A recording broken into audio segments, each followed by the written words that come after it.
How we doing, boys and girls? Good morning. Welcome in. We seem a bit low. Why are we low? Kind of want coffee to watch Mantheus. Feels cozy too. Always got to have the coffee. Always got to have the coffee. I was looking on a few different websites the other day to try and find somebody to make some coffee related, World of Warcraft related, gold making related emotes for the chat, but it's kind of hard to find somebody that I trust because is that your wallet? The internet's full of scam artists. Both, I hope. Had a good morning too. Manthy Goblin, morning all. Morning all indeed. 11 months. 11 months. Thank you, my man. Your continued support is very appreciated. Thank you. Do we think my camera's just pointing to the moon? I think my camera's just pointing to the moon. Hang on. I don't know. That'll do. Whatever. Listen with your ears, not with your eyes. It's fine. Right. I got scammed by a kid in Discord. I'm a 20-year-old boomer. How do you get scammed in Discord? How's that even possible? I don't know. Yeah, I kind of want, like I said, I want somebody to do some emotes, but I don't have any graphical design skills at all. I have about as many graphical design skills as I have programming skills, which is 0, by the way. So I kind of want somebody from within the community to do them for me. I'm obviously willing to pay. Yeah, I'm not looking for handouts. I'm not looking for freebies here. It's just I need somebody that kind of understands what's going on. And I would kind of like somebody sort of, you know, the term is on retainer, but just so that as and when we need new emotes made, that they can make them and I can, you know, pay them accordingly for it. But you don't usually have reflections showing in the picture frames behind you. Do we not? Do we not? Well, the lights haven't moved, so maybe the camera has moved. I don't know. Let's just hone it in a little bit. It's fine. It's fine. It'll do. Your playtime expires in 28 minutes. Oh, that's not great, is it? Oh, well, is it time to buy a token then? Is it time to buy a token? What are the token prices today? 288, that'll do. That'll do. That's not too bad, is it? That's not too bad.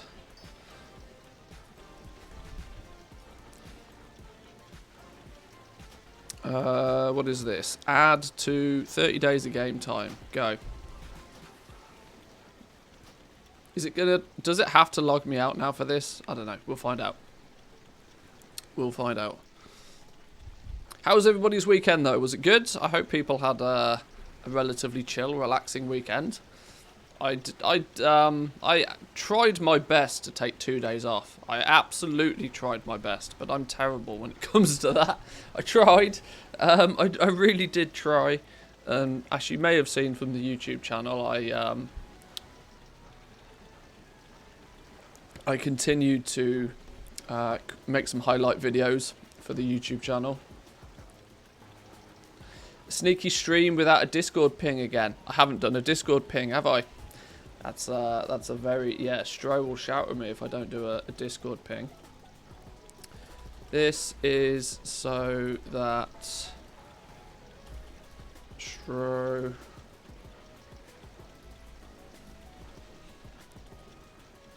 doesn't shout at me.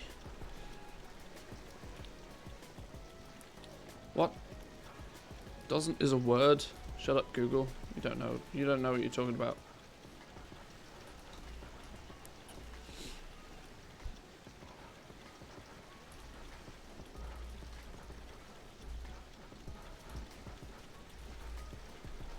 Let's throw that out there. Let's grab the link. I really should just automate this whole process. Boom. Boom. Wonderful stuff. Wonderful, wonderful stuff. Yo, if he doesn't turn up now, I'm going to be bitterly disappointed.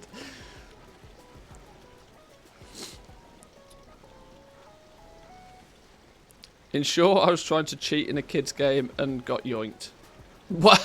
I mean, that sounds like your own fault then. Ah, all sympathy out the window. All sympathy out the window. Haha, there he is. So you get a very special double ping. Congratulations, my man. Welcome in. Good morning to you. I missed a part already. Sorry, we've been live like 9 minutes. I mean, you can't have that much of a go at me. We've been live for 9 minutes. We seem to sell a bunch of stuff on a Sunday. I like Sundays. Since I did a bit, you may have noticed I'm selling things that aren't legendaries again, which is incredibly unusual for me. Most of the time, I just, you know, I sell legendaries and that's all I can be bothered to sell. But I thought that it might be sensible for once to actually do a full restock. Sunday's my restock day. Some of you guys will know this. Sunday's my restock day. I usually recommend people do one big restock and do it once a week. That way, it's easy to keep track of stuff. And you don't go crazy. Sure, if it's like peak season, it's crazy busy, then maybe then restock a little bit more frequently. But if you can afford it, if you've got the gold to do it, I usually recommend restocking in a bigger quantity, but just restock once a week and get it done, which is usually what I try to do on a Sunday. I went as far this week as to actually restock all item level 200 and 210. 200 and 230 gear as well, which I don't usually bother with. Obviously cost a bit of gold to make it all in the first place, but as you can see, it already sold, or we sold a bunch of it already, so it was, I'd say it's worth. What's this? Betrayal notification 10 minutes after launch. Well, I usually try and start the stream and then I send the notification out. I had to go get my coffee this morning because I'd forgot to make my coffee, so that got in the way, and I forgot the Discord ping. I'm a bad human. Terrible human. Nice weekend indeed. I think I got my TSM group for item level tailoring gear working at last. Inspired to try TSM by your stream. Yeah, getting up and running with Trade School Master can be a little bit confusing. If you want some sort of a guided tour though, I have my basics playlist on YouTube, which will walk you through.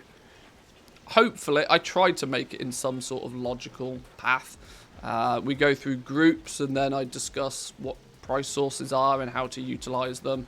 Then we take a look at operations and, you know, eventually just, you know, a quick run through of how everything works in practice. I think it's a 4-part series. I think it ended up being a 4-part series on how to get up and running with TSM. We may redo it again. One of the things I'll probably do, now that we only seem to get a TSM update once every 9 months, I'll probably every time they do like a big feature update.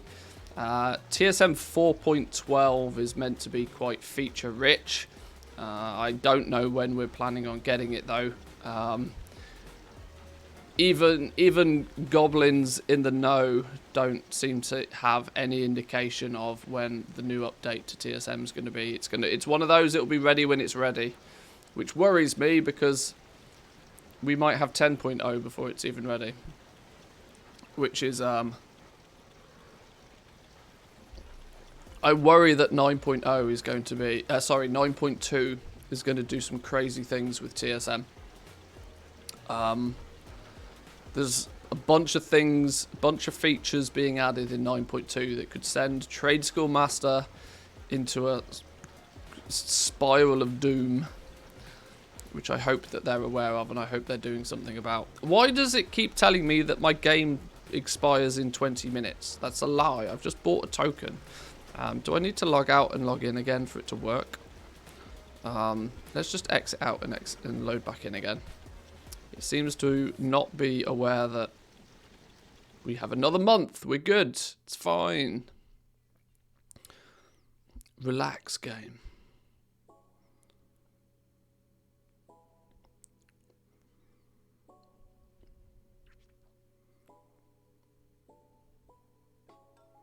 Right, I think we're good now. I think we're good. I was kind of hoping that, or expecting a mailbox full of expires to relist. Which there isn't, so we might be able to jump straight on Draenor and see what's going on over there. Gonna, like usual on a Monday, we're gonna go through the Wowhead economy, the weekly economy wrap-up that Samadan puts together. We'll go through that in a little bit, give people a chance to flood in. We usually try and go through that about an hour into the stream, so 40-45 minutes time, we'll take a little look through that. But this week is a chill week. We're probably going to just mess about on the PTR quite a bit this week. Just try and get to a good understanding of just how all of the features, you know, interlink with the new patch on the PTR. It's proving that trying to put together any sensible, organized content, guides, information about patch 9.2 is proving really difficult because Blizzard is literally changing stuff every single week, which is why I've not been too focused on the strictly semi-scripted, organized videos, simply because, you know, stuff's changing so frequently. I'd rather just put out small highlight videos to keep people up to date with what's going on. And then when we get something concrete, something solid that we know, right, this isn't going to change, we're relatively certain that this is how it's going to work, then I can put that together in a proper video. Wow, there's still a lot of materials kicking about. There's still a lot of material. Not a lot of materials for many realms, but for this realm, this is still quite a lot of materials. Desolate leather continuing to be cheap. I'm finding it very difficult to believe that desolate leather will stay this cheap. This is, it seems to be relatively flooded right now. Is that because there's a good amount? There's 3,500 heavy callus hide. This is equally, like, 3,500 sounds like quite a lot, but when you realise that, you know, you spread it out a little bit, it's really not that. It's really not a lot at all.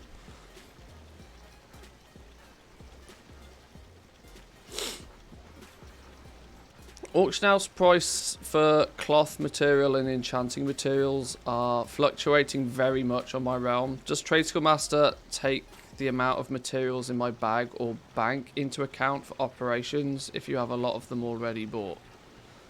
If you're referring to price, it depends. The operations are totally customizable, so you can reference different things. You can reference what you bought a material for, and in that case, yes, it will track things like your inventory and how many you've got.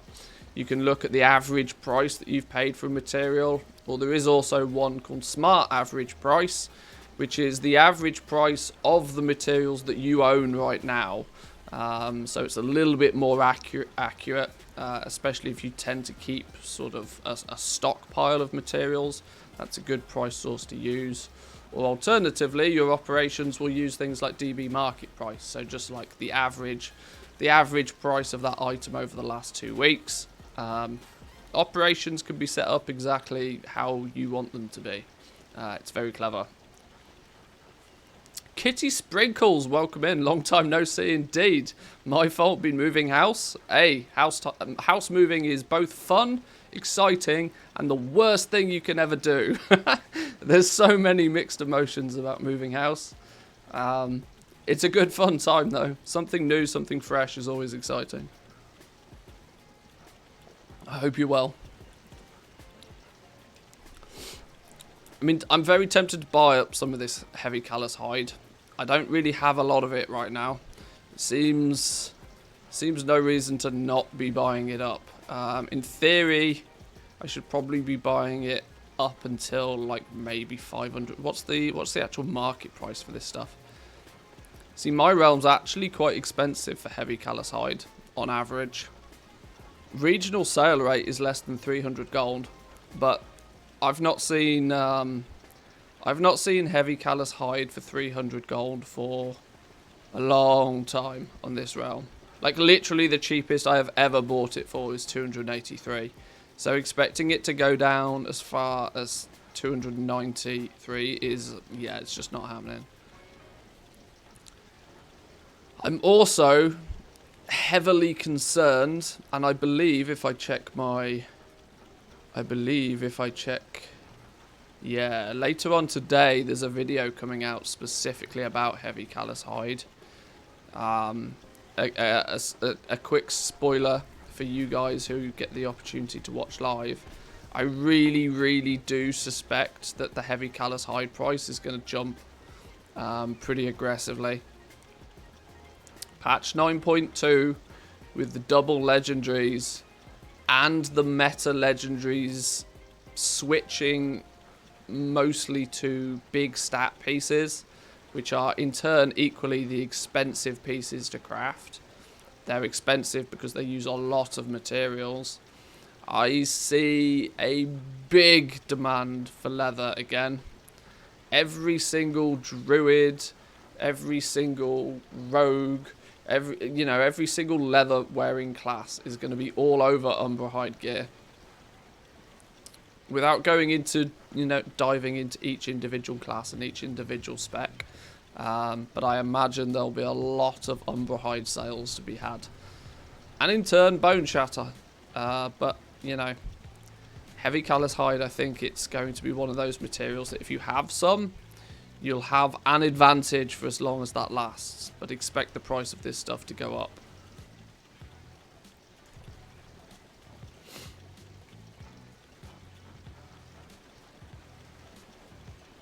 Currently suffering with COVID. Oh no. Oh no. COVID gets in the way. I wish COVID would just disappear now. 6-month house move was quite a lot of stress. Moved from one end of the UK to the other, basically. Spent 5 months living with parents. Ugh. Ugh. Oh dear. Finally got to the new house 2 days before Christmas though. Oh well, that's good. That's good. Happy endings at least. I mean, apart from the obvious COVID issue, but rest up, stay indoors. I don't know what you're supposed to do with COVID nowadays. Drink lots of soup, or I don't know, comfort food, eat ice cream, whatever. I don't know. I'm not a doctor. Just I wish you well. On the basis that I have like literally no heavy callus hide, I'm going to buy some, but I'm not going to buy all of it. Let's just grab these up. 450. Oh, okay. Okay, somebody's listening. I forget that there are people on this realm listening. Drink coffee. I mean, that's always the advice. That's always the advice. Never once is there a day where I would not suggest drink coffee. Corthite crystals, they are still going up in price. They are still creeping up in price. What are we going to do about this situation?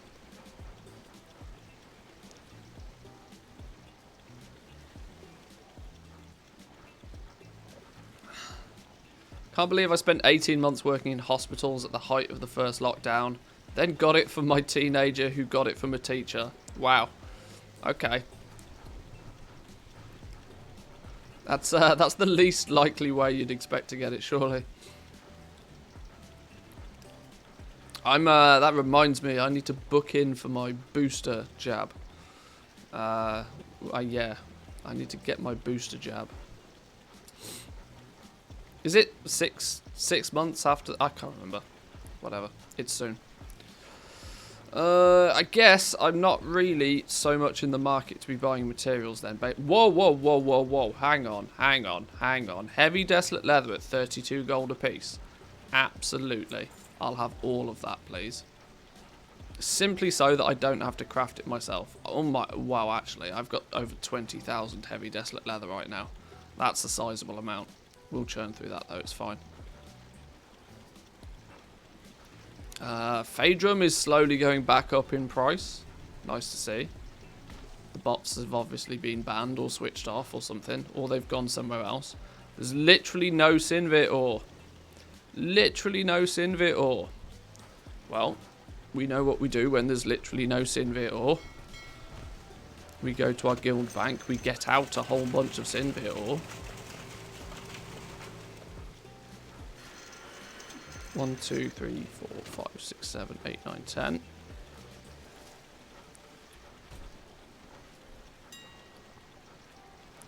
This is what we do when there's no Sinvir ore. What did we pay for it? 23. We'll sell it again for 30.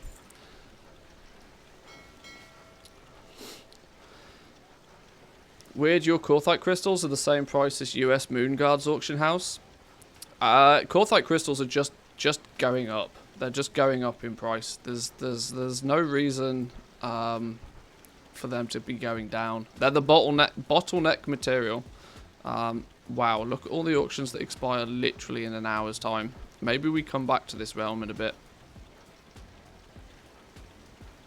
Let's just do a cancel scan on 6s. It's 5 months in Sweden. It's probably something very similar here.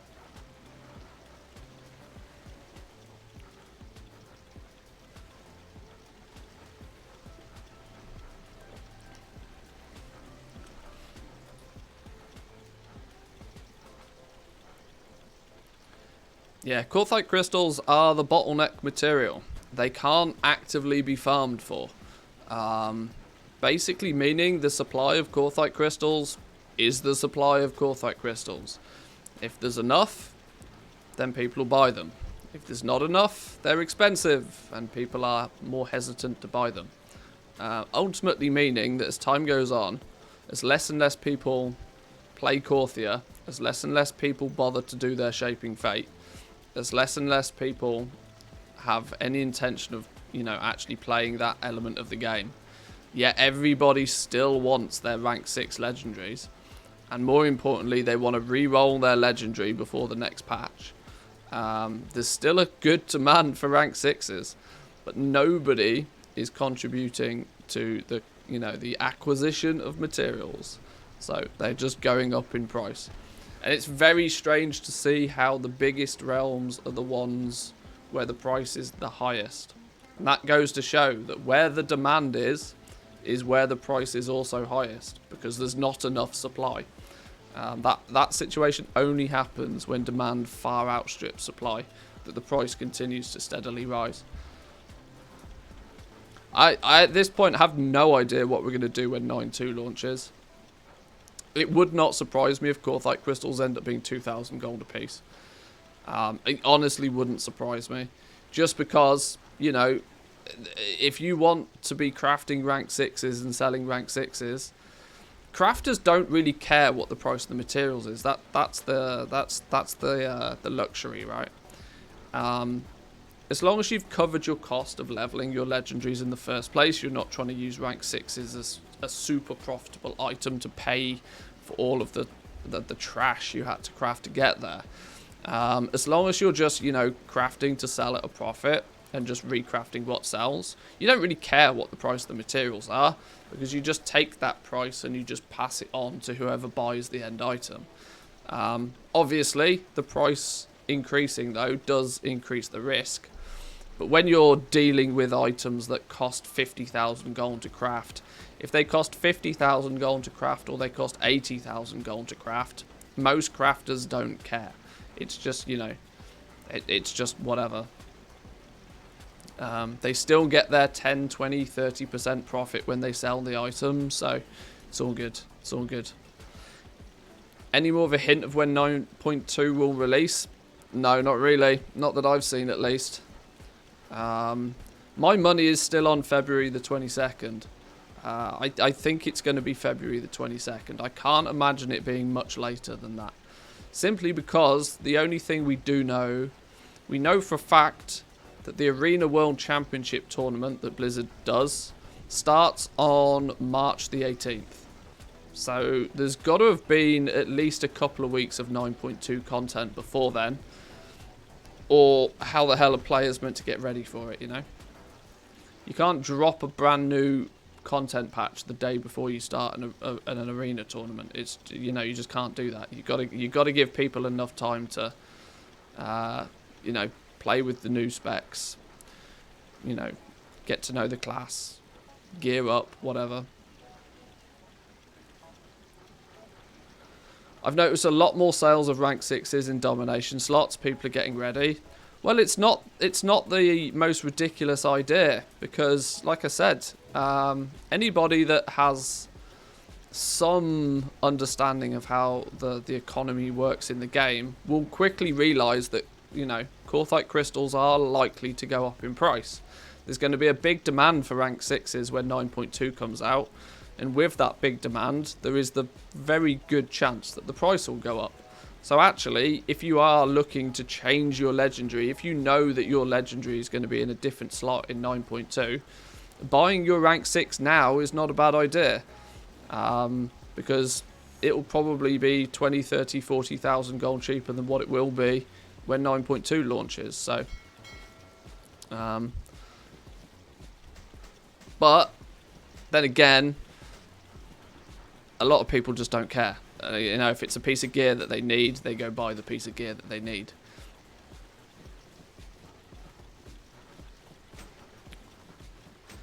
The blue post for the other day about the creation catalyst said that they'll be testing those for a couple of weeks. Well, I think the big reason we've not seen the creation catalyst is because, if I understand it correctly, there's not really a lot to it, other than it's basically just going to be a simple vendor. It's wrapped up in this elaborate system packaging, but it's basically just a vendor with a cooldown. I don't think there's going to be a lot to test about it. The only thing that's probably delayed it is that they don't really quite know just how they wanted to implement it. I think that was more of an internal discussion thing which has delayed it more than anything else. The implementation of it to the game, I think, is pretty straightforward. Nor is it going to be something that's, you know, particularly buggy or particularly needs a lot of testing. And equally, I think that people's impression of it would be very, very different if they'd released it on the PTR early. Simply because we didn't know a lot of, you know, you need the foundation to be there before you can build these, you know, resulting systems on top of it. Yes, we have Cosmic Flux on the PTR now. Cosmic Flux, although we thought might be the bottleneck, appears that it probably won't be. Cosmic Flux, at least initially, is quite readily available. Unless, of course, they start changing the quantity that you get for doing different things. But the one-time treasures in Zereth Mortis appear at the moment to be awarding 200 Cosmic Flux each. So you only need to run around and collect 10 rares currently. Sorry, 10 treasures in Zereth Mortis right now. I'm going to mince my words a lot. It's still early. Coffee's not kicked in yet. You're only going to need to run around and collect 10 treasures in Zereth Mortis to be able to afford to upgrade one of your legendaries to rank 7. It's 2,000 Flux to upgrade a legendary to rank 7 at the moment. So with that sort of availability and that kind of cost on, you know, big uses for this Cosmic Flux, it probably isn't going to be a bottleneck. You'll probably just, as long as you are somewhat actively playing the game, you'll probably just have the Flux you need. You'll get your 2 rank 7 legendaries relatively easily. That will be 4,000 Flux. You'll probably then have enough to get your the memory as well. The memory is going to be 500 Flux, and then anything that's left, you're going to just dump it into the Creation Catalyst if and as and when you need it. What we also know, though, is that the Creation Catalyst isn't going to kick in until 8 weeks after the patch goes live. So, you know, this is also probably the reason that they haven't bothered or haven't felt the need to test it on the PTR so much, because it's not a launch day feature. They're not going to implement it till nearly two months after patch 9.2 has been out. By that point, people will have cleared the raid, got bored, complained that WoW is dead, and moved back onto Final Fantasy again. So it's kind of pointless, but I think it's I have very, very mixed feelings about how this Creation Catalyst is going to be a thing. One thing we'll probably do today is go through that blue post in a bit of detail, because I think it's worthwhile talking about it. Because I have some very, like I said, I have some very mixed feelings about how they're implementing it. But mixed feelings from a core gameplay level. The Creation Catalyst at face value looks fine. Sure, it's a simple catch-up system to ensure that, you know, if you're just really unlucky getting your tier set, then there's an easy get out of jail free way to get your tier set as long as you're playing the game enough. So yeah, it almost appears to be purely a catch-up system. Now, I'm not a big fan of catch-up systems in the same tier where you're meant to be progressing. A catch-up system, in my eyes, should be, you know, okay, we go to a new patch, there's a way to catch up to whatever the start of this patch is. To have a catch-up season, to have a catch-up mechanic within the same patch as when you're meant to be, you know, progressing anyway, always feels a bit weird, but that's likely because it's just the last major patch of the expansion. Everything will change when we go into 10.0 anyway. So in that regard, it kind of makes sense, but it does greatly diminish any efforts people put in early on. It almost makes the meta for the next patch to be, well, just don't bother playing like aggressively for the next 8 weeks. Just wait till this creation catalyst comes out, and then you'll just catch up easy enough anyway. No longer is it play the patch or play the expansion. It's play the last weeks of the patch. It's a bit annoying how they do it, but we'll talk about that more in a bit. I need to let my coffee fully kick in before we start getting deep into conversations such as that. Would have been good if it launched the same time as the double legendary. Yeah, I've not really given it a huge amount of thought, if I'm honest. But like I said, we still don't really know a lot about it. I need to make sure I've got the post about it. I think it's here. Yeah, I do. Yeah, here we go.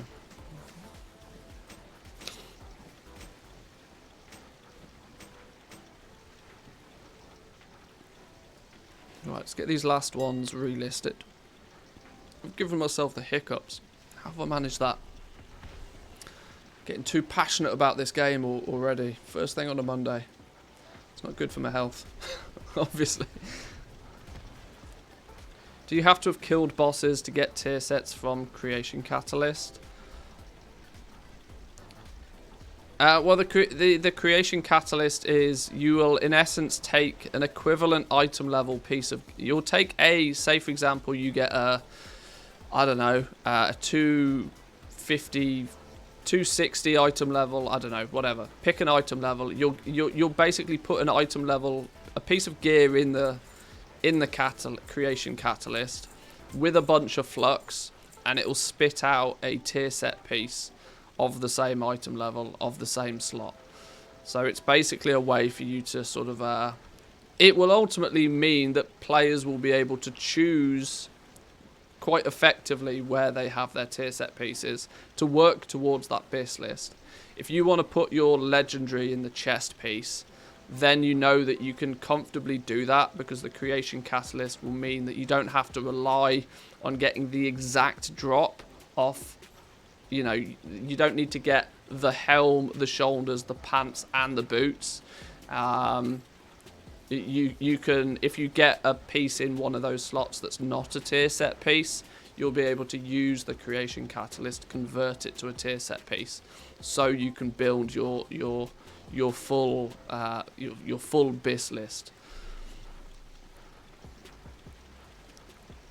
Is Samadan taking a break? Haven't seen him on for ages. I don't think he's so much taking a break as much as he has some IRL work on the go at the moment. And in fairness, he's a family man to begin with, so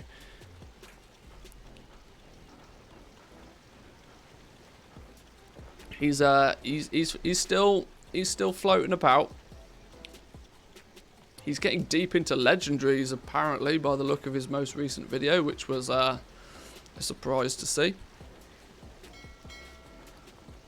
Right, I think we're about done over here for a little while. I want to very quickly check Draenor. And then once we've checked Draenor, then we can maybe look at the economy report for the week.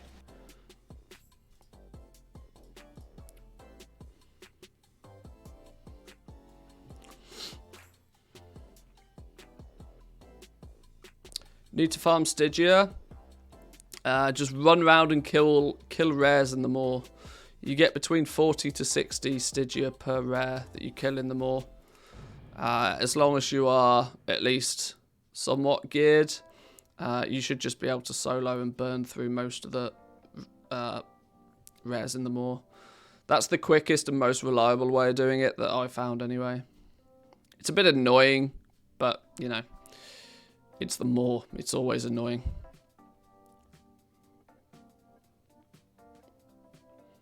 Hiccups are a side effect of last week's cheese long. Yeah, I don't need any more cheese long. God damn. Cheese long can stay away. Whoa, 500 expires. Okay. You got some stuff to post.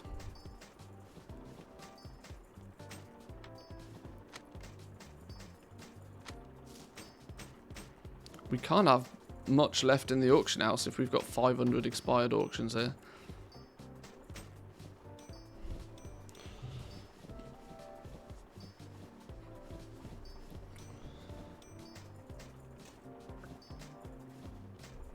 Oh, I could really do with this coffee kicking in. It might be a double coffee day today. They're happening more frequently at the moment. I'm not sure quite what's going on.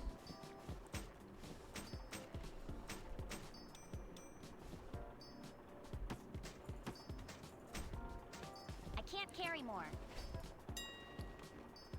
Aha, yeah. Nothing listed on the auction house on Draenor. That's a problem. That's a problem. Draenor Mailbox is quickly becoming one of my favourite segments. Excited to see your experiment at work. Yeah, it's one of my favourite segments as well at the moment. I'm not gonna lie. It's at the moment, I'm desperately trying to just generate some liquid gold. Generating some liquid gold is what I really need right now. I went a little bit too deep on pushing to rank up jewel crafting.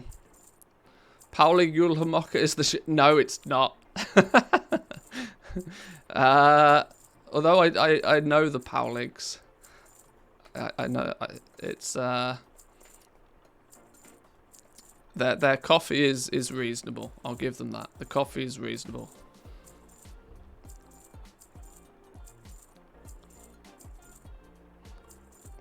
It's not the shit. It's just shit.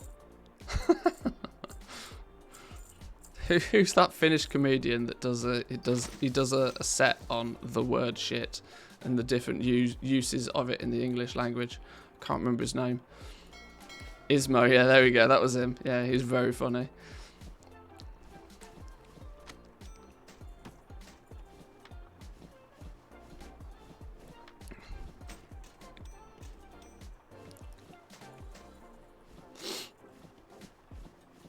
Yeah, I'm trying to accumulate some liquid gold at the moment. I went way too deep into leveling jewel crafting. We've got jewel crafting max though. Rank 4 in both slots we have now in jewel crafting. So our first profession is maxed on Draenor now. Only 3 to go. We're starting with the cheap ones. We'll probably move on to tailoring next, maybe, possibly. But I want to try and maybe get about 500,000 liquid gold and have it just stored, banked, so that when 9.2 comes out, we've got a bit of spending money. Because I think we're going to need it. I think we're going to need it. Because for the new... Draenor's actually the realm where I'm tempted. I'm actually tempted to play the rep grind race on Draenor. I've already got plenty enough gold on my other main realms that I play. Plenty enough that I don't really feel the need to go too hardcore with the reputation race to get the new Crafter's Mark stuff. But on Draenor, it could really give us a massive boost if we can get the new Crafter's Mark gear quickly and be one of the first on the realm to get it. But of course, to be able to take advantage of that situation, I will need to have enough gold to buy the materials I need to craft the items. There's no point racing to get the reputation and then not having enough gold to craft the items that you need. So I'm still a little bit undecided. If we get a release date for 9.2 though, I'll be able to kind of, you know, math it out a little bit more. At the moment, we're doing about 2.5 million, between 2 and 3 million gold a month in revenue. Now, obviously, that's not all profit, but 2 to 3 million gold a month just in sales is converting into roughly 400 to 500,000 gold profit each month, which up until now I've just been reinvesting into leveling stuff. Leveling jewel crafting costs nearly 1 million gold, so I'd kind of just like to know at this point when 9.2 comes out, so we can kind of plan ahead a little bit more. Time to break out the druid. I mean, I could go do some farming, but honestly, farming on a super high population server is even worse than it is on other servers. Sure, you can probably sell the materials relatively quickly, but they are so cheap in comparison to everywhere else. It's painful.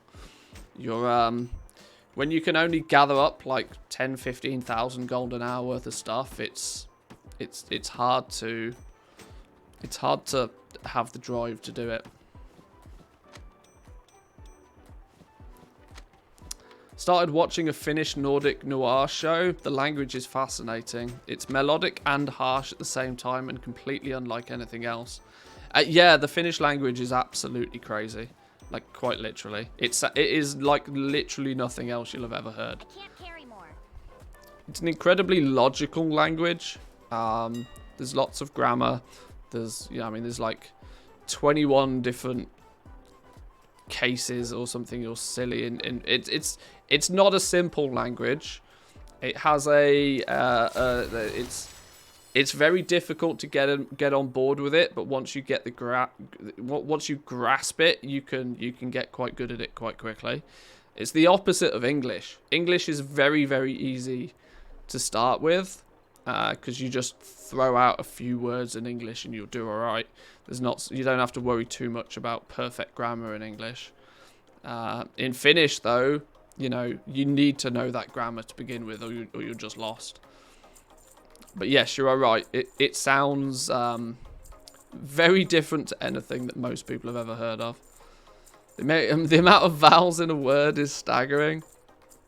The amount of letters in a word is staggering. Having English as my mother tongue, and in English, if you have a word that has more than like 7 or 8 characters in it, you're like, whoa, that's a big word. No, not in Finnish. Like literally a small word has 10 letters in it. It's actually bonkers. Is it possible to put legendary power and a tier set bonus in the same item? No. No. Entirely different items.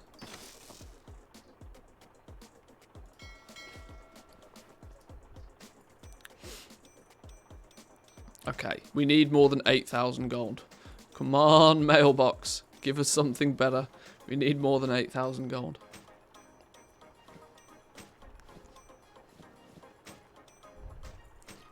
Once we get to the last 100, it should display the correct amount of gold. In 5 seconds, we should find out how much we actually made since our last repost. 25k? Oh no, that's not really a lot either. Oh dear, I was hoping there was more than that. That's tragic.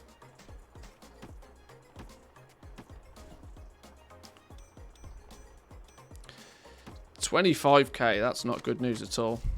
That's probably the downside of Sunday. That I don't act on this realms, on Draenor specifically, because it's such a big realm. I actually need to be, managing my auction house more efficiently than just posting once or twice a day. Especially at the weekend when it's, peak season. Or prime time, I should say.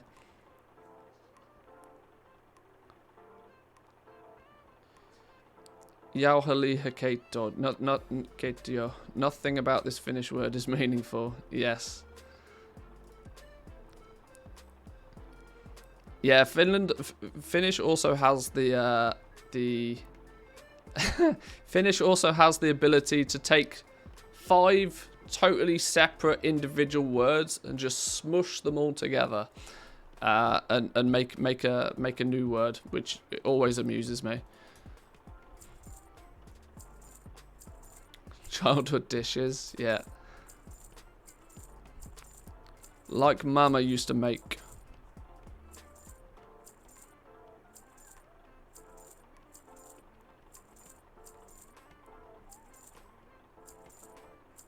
Below min posting at normal. What's going on here? Oh, these are 230s. That doesn't surprise me. Saturday was a crazy day with a few reposts. Had a 2 million mailbox. 2 million mail. Yeah, I've not seen 24-hour mailboxes like that for a while.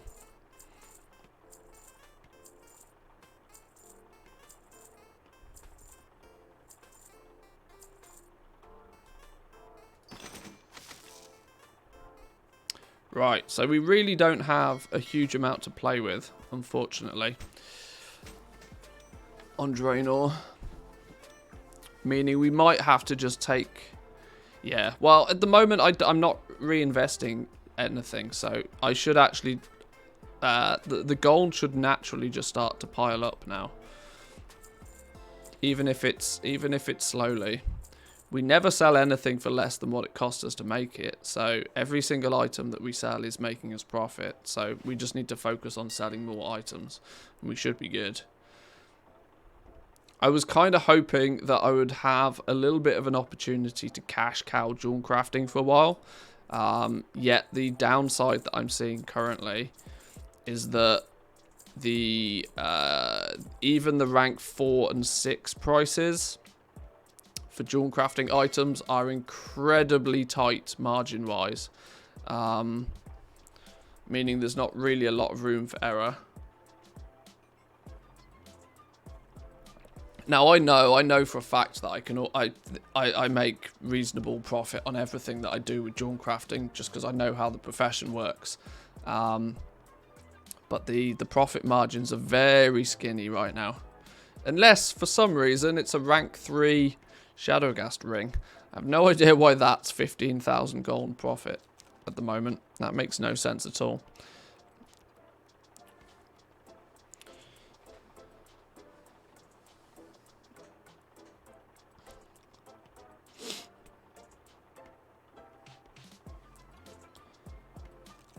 Every somewhat high-skilled player I know is setting up for double rank 6s right now. Well, this is it. If you...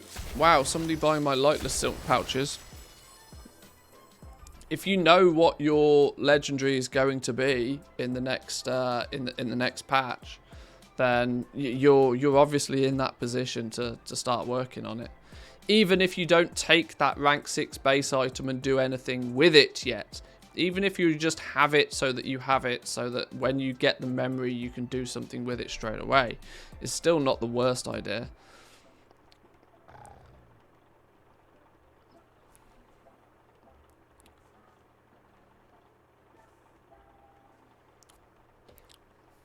Yeah, I was kind of hoping that I'd be able to utilize jewel crafting to make a little bit of a few weeks of easy wins on this, but the margins are remarkably tight on it. So, unless, although that's some very cheap lace, right?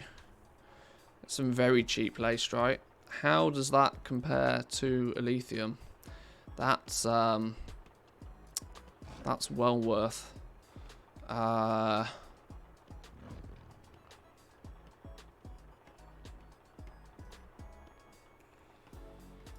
Can we buy what's the damage on 10k? 10k lace strike is still 562 average. That's good. This is why the margins are tight on jewel crafting, because the ore's cheap. Oh, now you see, this is where I really wish I just had millions of gold, because if I had millions of gold, I would just sit there prospecting this all day, but I don't.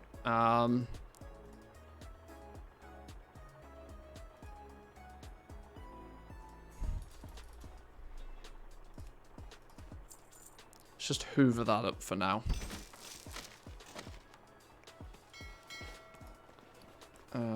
Let's grab that out. 6 million gold in my mailbox across all my realms. 4.5 million alone on my main realm. People are getting ready. People are planning. People are preparing for 9-2. Farmed up the soul cinders I need for making 4 new rank 6 slots that I might need in 9-2. See, that's another thing, right? The people are getting into that mindset now. They're like, right, patch 9.2 can't be that far away now. let's get some stuff done. Meaning there's a little bit more activity in the game, which is always nice. Now that we've bought all of that lacestrite, we should probably prospect it, because that's going to take a while to prospect 10,000 lacestrite.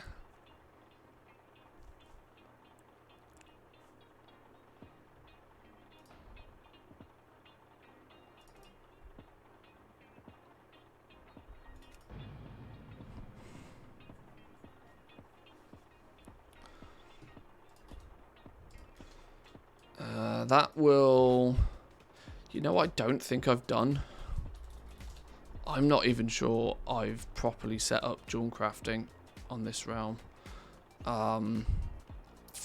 Where's my jewel crafting masterclass? Let's do that very quickly. Or prospecting masterclass. Yeah. I know the rules. I know the rules. I know the prospecting rates. Where's the things? Gems I set to 2 gold 50 a piece.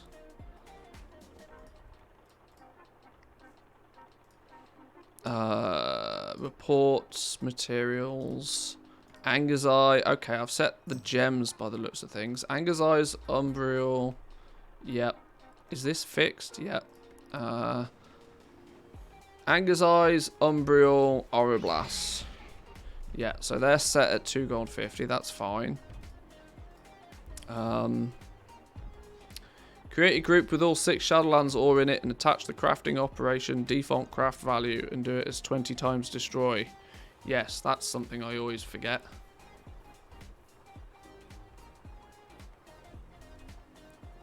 How do you pick if you're going to buy a lithium versus lacestrite? I just multiply the cost of lacestrite by 10. If it's... You get 10 times the essences from a lithium than you do lacestrite. Check this out for reference. Yeah, 10 times the price. You can often, if you're lazy, because it takes so goddamn long to actually prospect lacestrite, some people will even pay a little bit more for lithium just so it's, you know, it's quicker. I'd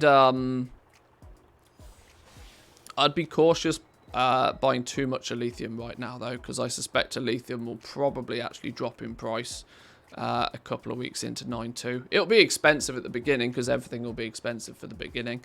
But the second we get flying in Zereth Mortis, the price of a lithium is likely to take a bit of a nosedive. Because that will be the first time you'll be able to farm a lithium with the benefit of flying. People will be able to pick it up so quick at that point. But that's, you know, that's a good few weeks down the line.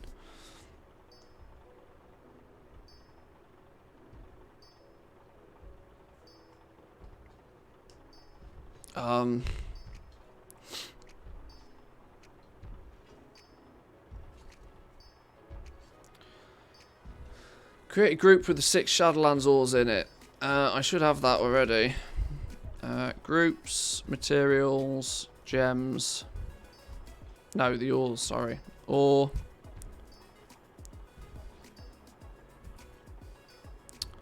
Attach a crafting operation with the default craft value.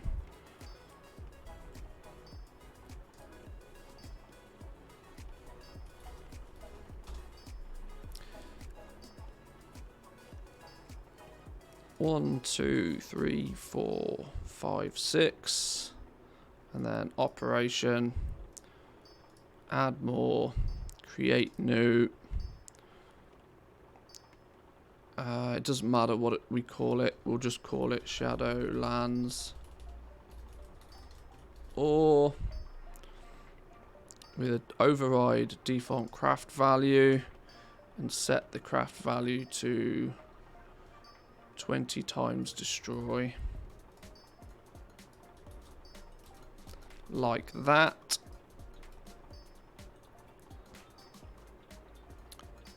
Then we go groups. Did I rename that? No, I didn't.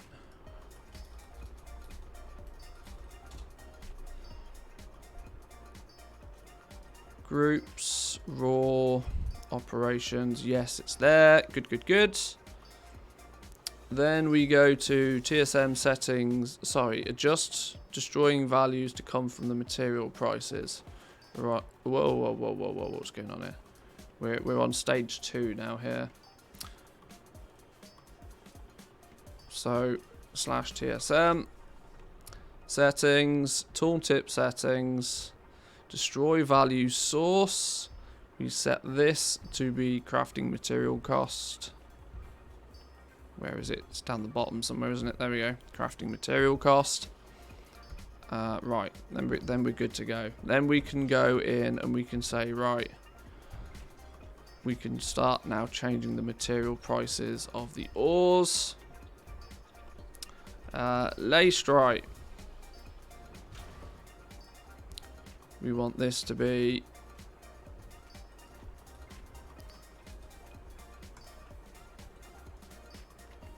Lastrite, Lithium.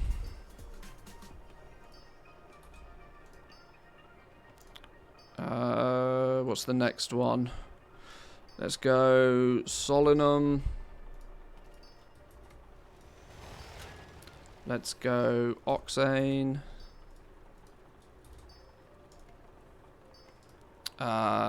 Phaedrum. Now you may notice that this isn't really changing the prices in any case, which is fine. Oh god damn, which one have I missed? Sinvir.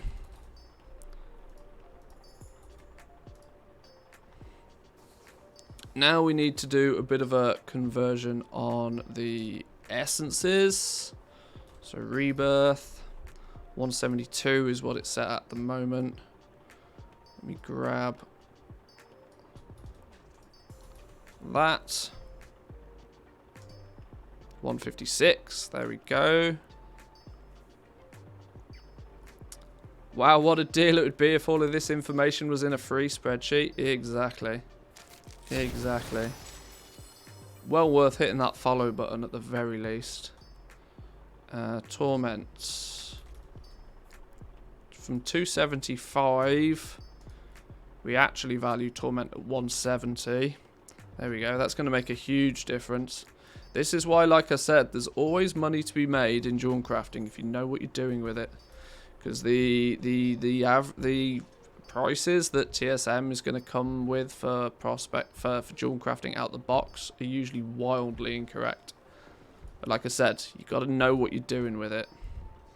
So servitude becomes 163, slightly cheaper. And valor then becomes. So I know I'm doing a lot of copy pasting from off screen, but it's all just from the prospecting masterclass in the cheat sheet. 141. There we go. Now we'll do the bonus custom price sources.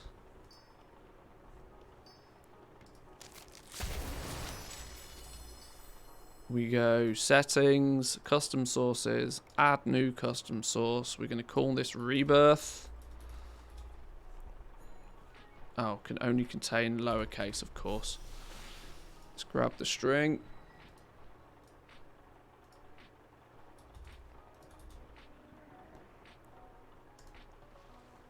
We're going to need one called Torment.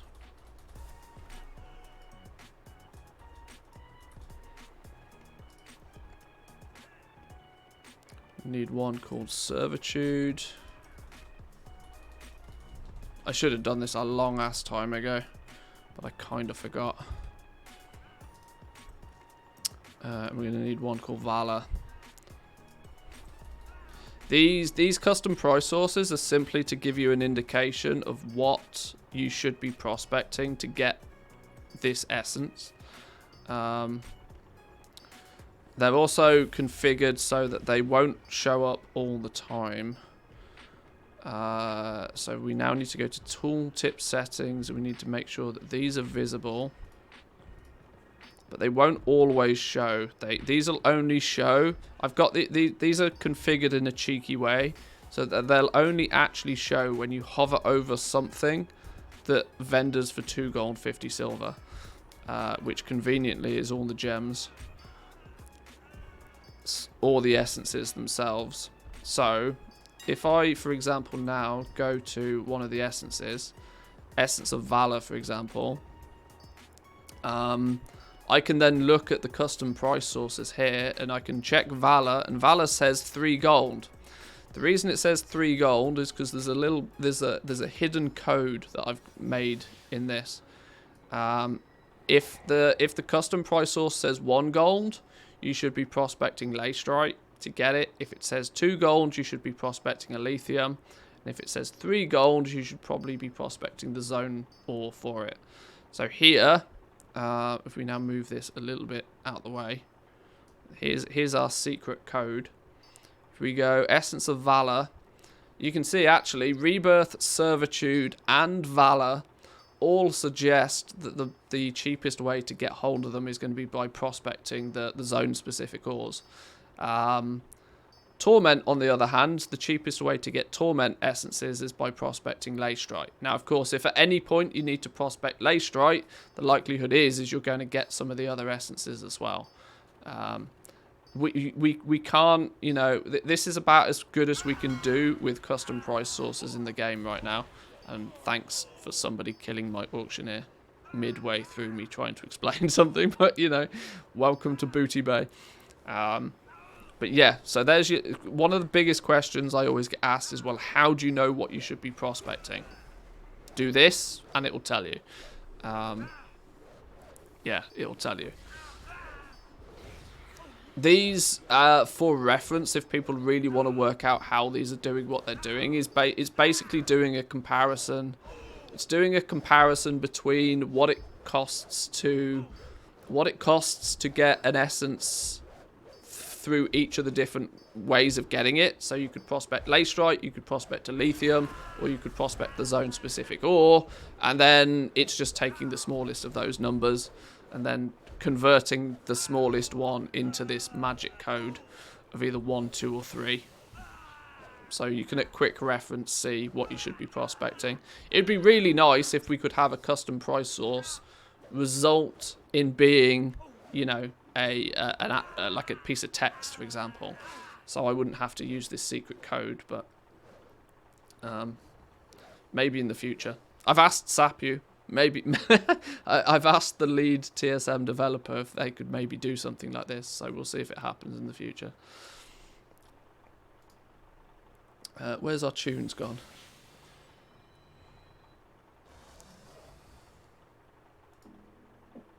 But yeah, so now what that actually does is that should, now that it's converted a lot of the pricing or how we value our materials. See, I don't usually actually follow I don't follow that guide like word for word, but I kind of just intuitively, because I know how prospecting works, I intuitively kind of do it the right way anyway. I just know by looking at the prices what's the best option. But what it will mean now is that you can automatically see what it's done. Now that we're actually correctly valuing the essences that go into crafting the jewel crafting stuff, you can now quickly see how, if you are correctly prospecting and you are actually truly getting your essences at a good price, you can very quickly see how you can actually almost always make profit with jewel crafting. Even when it looks like you can't, you often can, because most people just don't have it set up right. I'd more than happily make 5,000, 6,000 gold on every single rank 4 that I sell. Sure, the rank 6s are still a little bit skinny for my liking, but, you know, you can't have everything. So, this is why I love jewel crafting, because it kind of hides the crafting costs pretty effectively. Did we, though, saying all of that, ever start prospecting? We didn't, did we? Derp. We should probably do that.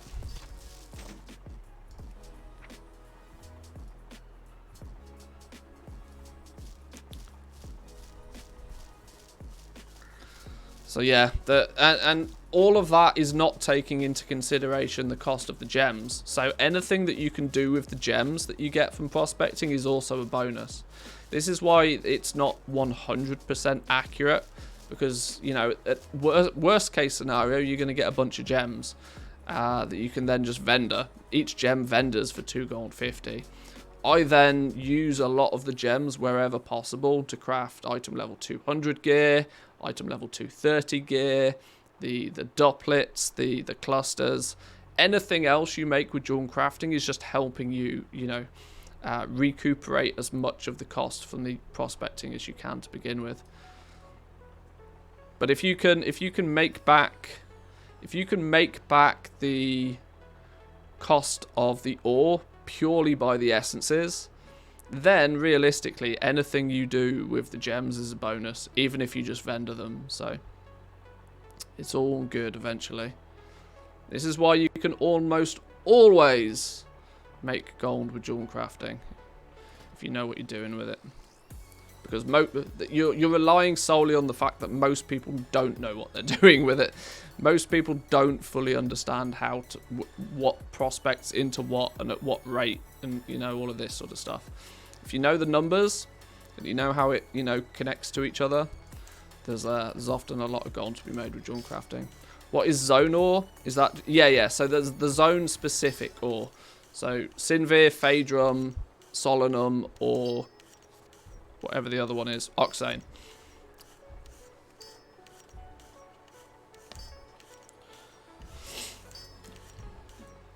They all have the same prospecting rates, but obviously it's dependent on which one that you buy to which essence that you get out of it. 9 times out of 10, it will probably tell you to prospect lacerite ore, unless your zone specific ore is very cheap. And it has to be like sub 10 gold level, very cheap, for you to actually want to prospect the zone specific ore most of the time.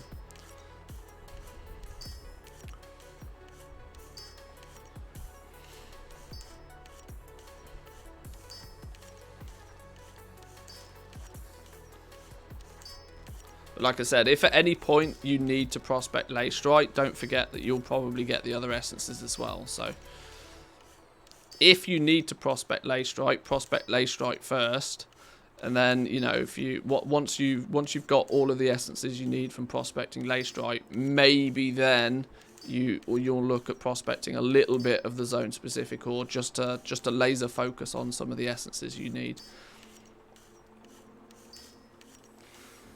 How do I add a rank 2 Lego into the group if I don't have it in my bags? You can search the base group. It's hard for me to simulate it on screen because I've got everything in the groups. But if you can search base groups. So if you open TSM, you go to your groups. At the base group at the top, you can search for something. So you could search for shadow, ghast, ring. This is showing specific items. You want to make sure that it's showing based on item level. Now, the only one it's going to show for me, this is going to be the 175 item level one. But for you, if you've not got it grouped, it will also show, what did you say, rank 2? Yeah, so item level 210 will show up here as well, and then you can add that to a group.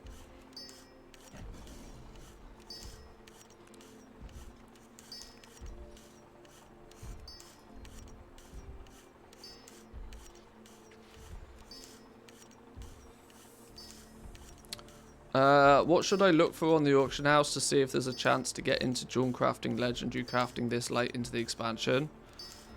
Yeah, you don't really need to look on the auction house so much as you just need to understand how jewel crafting works. I'd check the cheat sheet, for the prospecting masterclass. There's I think I did a video to go along with this.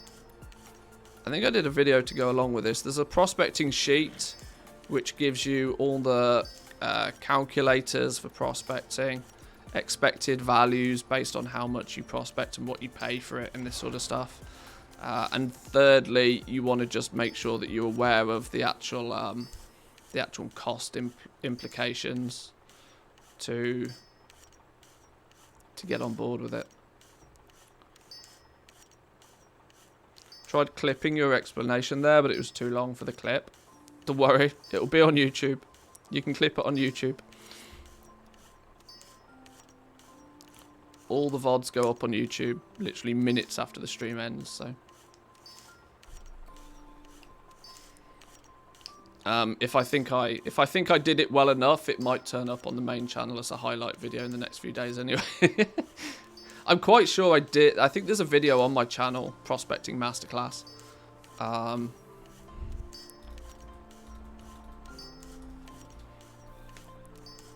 Yeah, there we go. Ultimate Prospecting Guide. 5 months ago I did this now. Wow, okay. This is basically the video that goes along. This is just a long form format of what I just very briefly went through on stream. I guess I can give you a link to that, I suppose.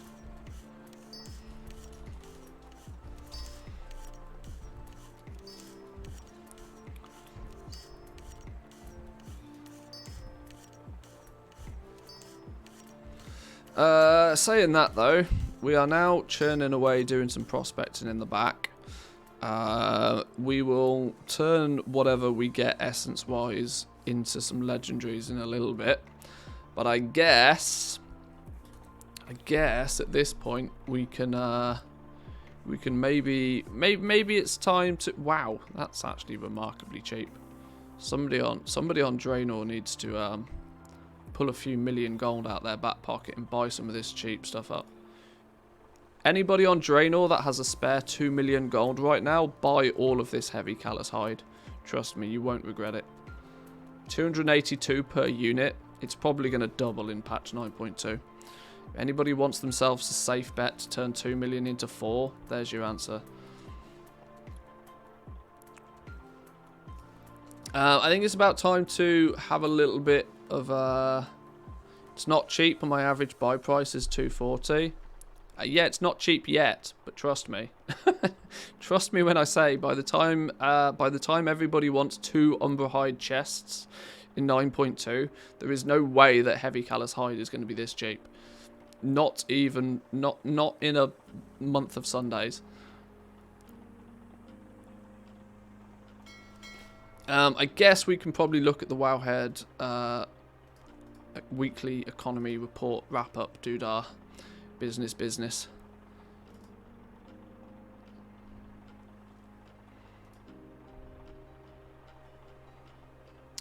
Where is it? Where's it gone? Where's it gone? Hello? Oh, we're still on PTR mode. We need to go to the live version. Here we go. Oh, actually posted by Samadan now. That's cool. He's actually got proper post authority on Wowhead now. Handy stuff. What's going on? Warlock doing warlock things. Right, let's kill the sound effects there. I'm going to very quickly grab a drink before we dive through this. I want to quickly grab a drink and then we'll take a little bit of a look at the weekly economy wrap up. And I might even take a little look at Samadan's latest video as well. Redeem an ad, very sensible. Yes, I will press that ad button for 2 minutes while I go grab a drink. Occupy yourselves, and then we'll have a little bit of a read through this. I'll throw you guys a link to this in case you don't have it, so that you guys can have a little head start. I'll be back in 2 minutes, boys and girls.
Did doggos even move? You're chilling, aren't you, Booze? You're chilling. Yeah. Right. Did anybody actually get an ad this time? Twitch are terrible at selling ads. God knows how this platform's going to stay alive if they don't learn how to sell ads properly. Amazon, of all people, should understand that the internet revolves around ads.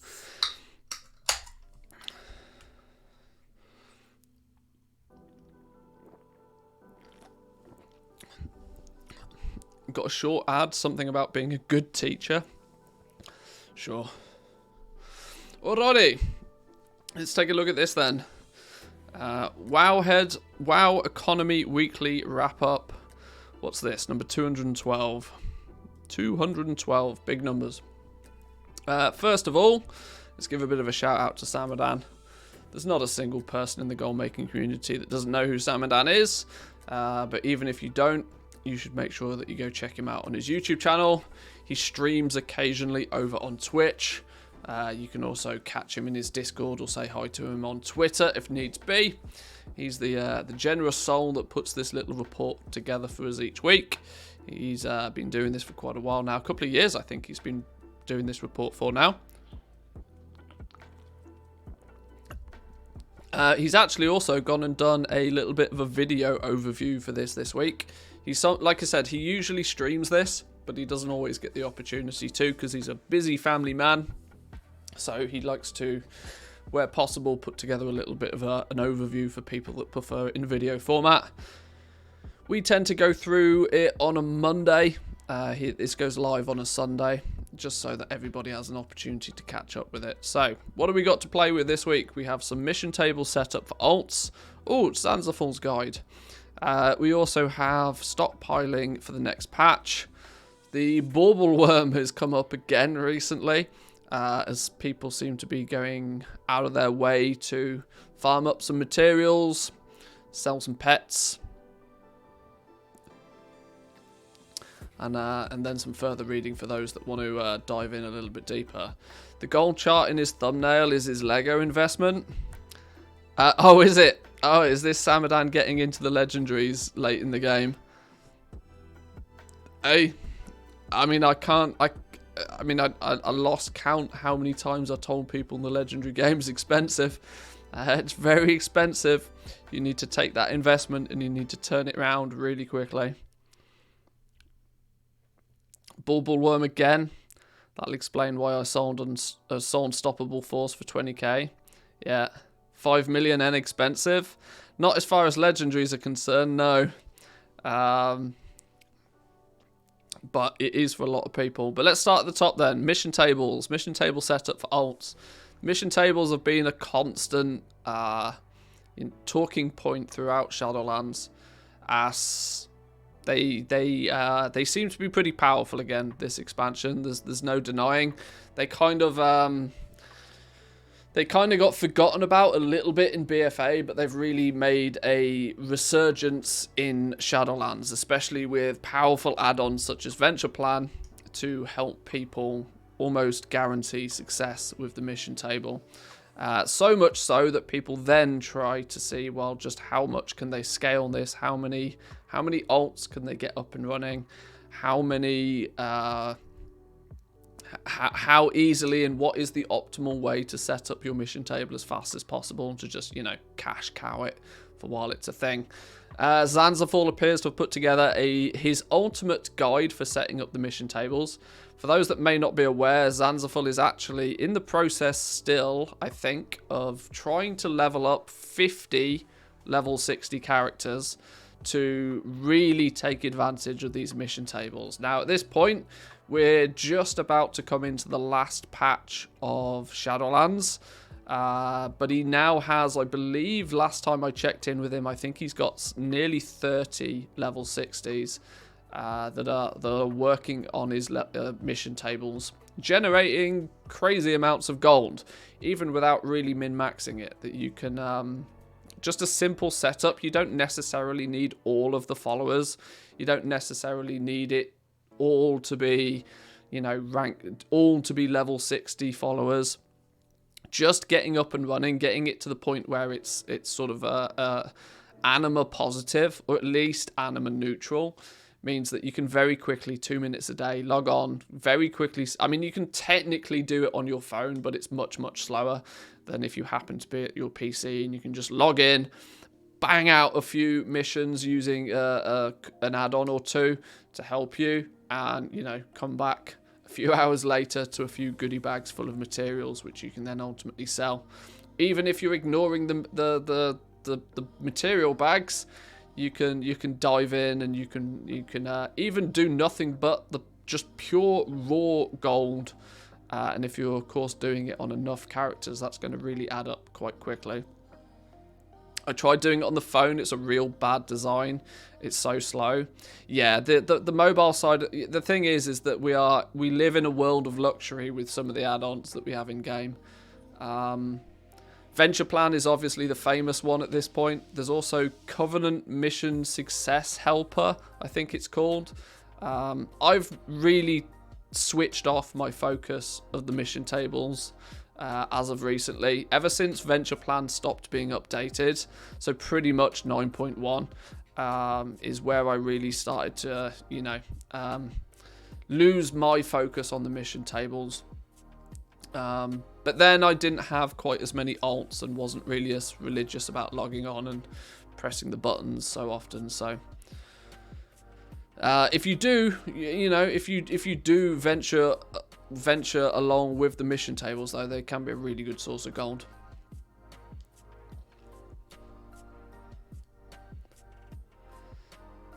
It's important to note that this is not necessarily about min-maxing to get the absolute best out of the table, but due to diminishing returns of time involvement, in this case, it's about the volume of alts that you have at your disposal. Yeah, so this goes to explain just, you know, how Zanzaful's trying to get as many characters as available to at least get some presence going with this. And as long as you're not running out of anima, and that being the restriction to you, you're pretty much good to go.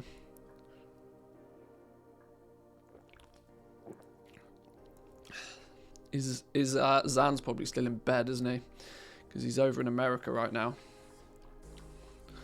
I was just seeing if he's lurking. So a few people have chipped in regarding the anima side of the mission table. So you get one anima item for each tier that you have your Covenant leveled up. So if you have all tier 1 buildings in your Covenant, you'll get one bonus anima item. So you can actually get 3 bonus anima items if you have all of your buildings ranked up to level 3. There is achievements that go along with that, so you can track it. It is on a per character basis rather than account wide, so you are going to have to dump quite a lot of anima into leveling up your Covenants.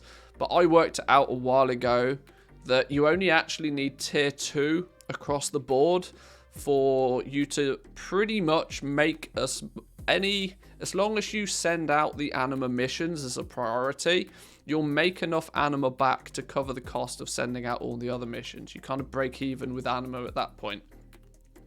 Meaning that once you've got that character ready, once you've got a few followers on that character, they can just literally sit at the mission table. You log in, you bang out a few missions, and you log out, and you come back a few hours later. It's literally as simple as that. You can, once you get 3 of all buildings, get to a point where the table actually makes you anima at the very same time. But I worked it out a while ago that you only really need level 2 of everything for it to be sort of anima neutral, which is a key thing to have. Because if you have to get level 3 of all of your Covenant buildings, you're looking at spending 64,000 anima to achieve that in the first place, which is yeah, quite a lot. At this point in the expansion, it's probably not worth doing that because you probably won't make it back. If you did this early on in the expansion, I've got a couple of Covenants maxed out 3s across the board, and those characters have just been making anima consistently every single week because of this. Also means if you do take that character out to like Zereth Mortis, or you take it to Corthia, they just get flooded with anima, because they're gaining bonus tokens every single time you do something, whether it be a world quest or, you know, loot a treasure or something like that, which is kind of handy. It's still worth, if you're doing the mission tables, Night Fae, Conservatory for gold. If you're already unlocking those 3, you just need the Conductor and Teleporter, which is also useful. So you're only really wasting the 16k for the Conductor.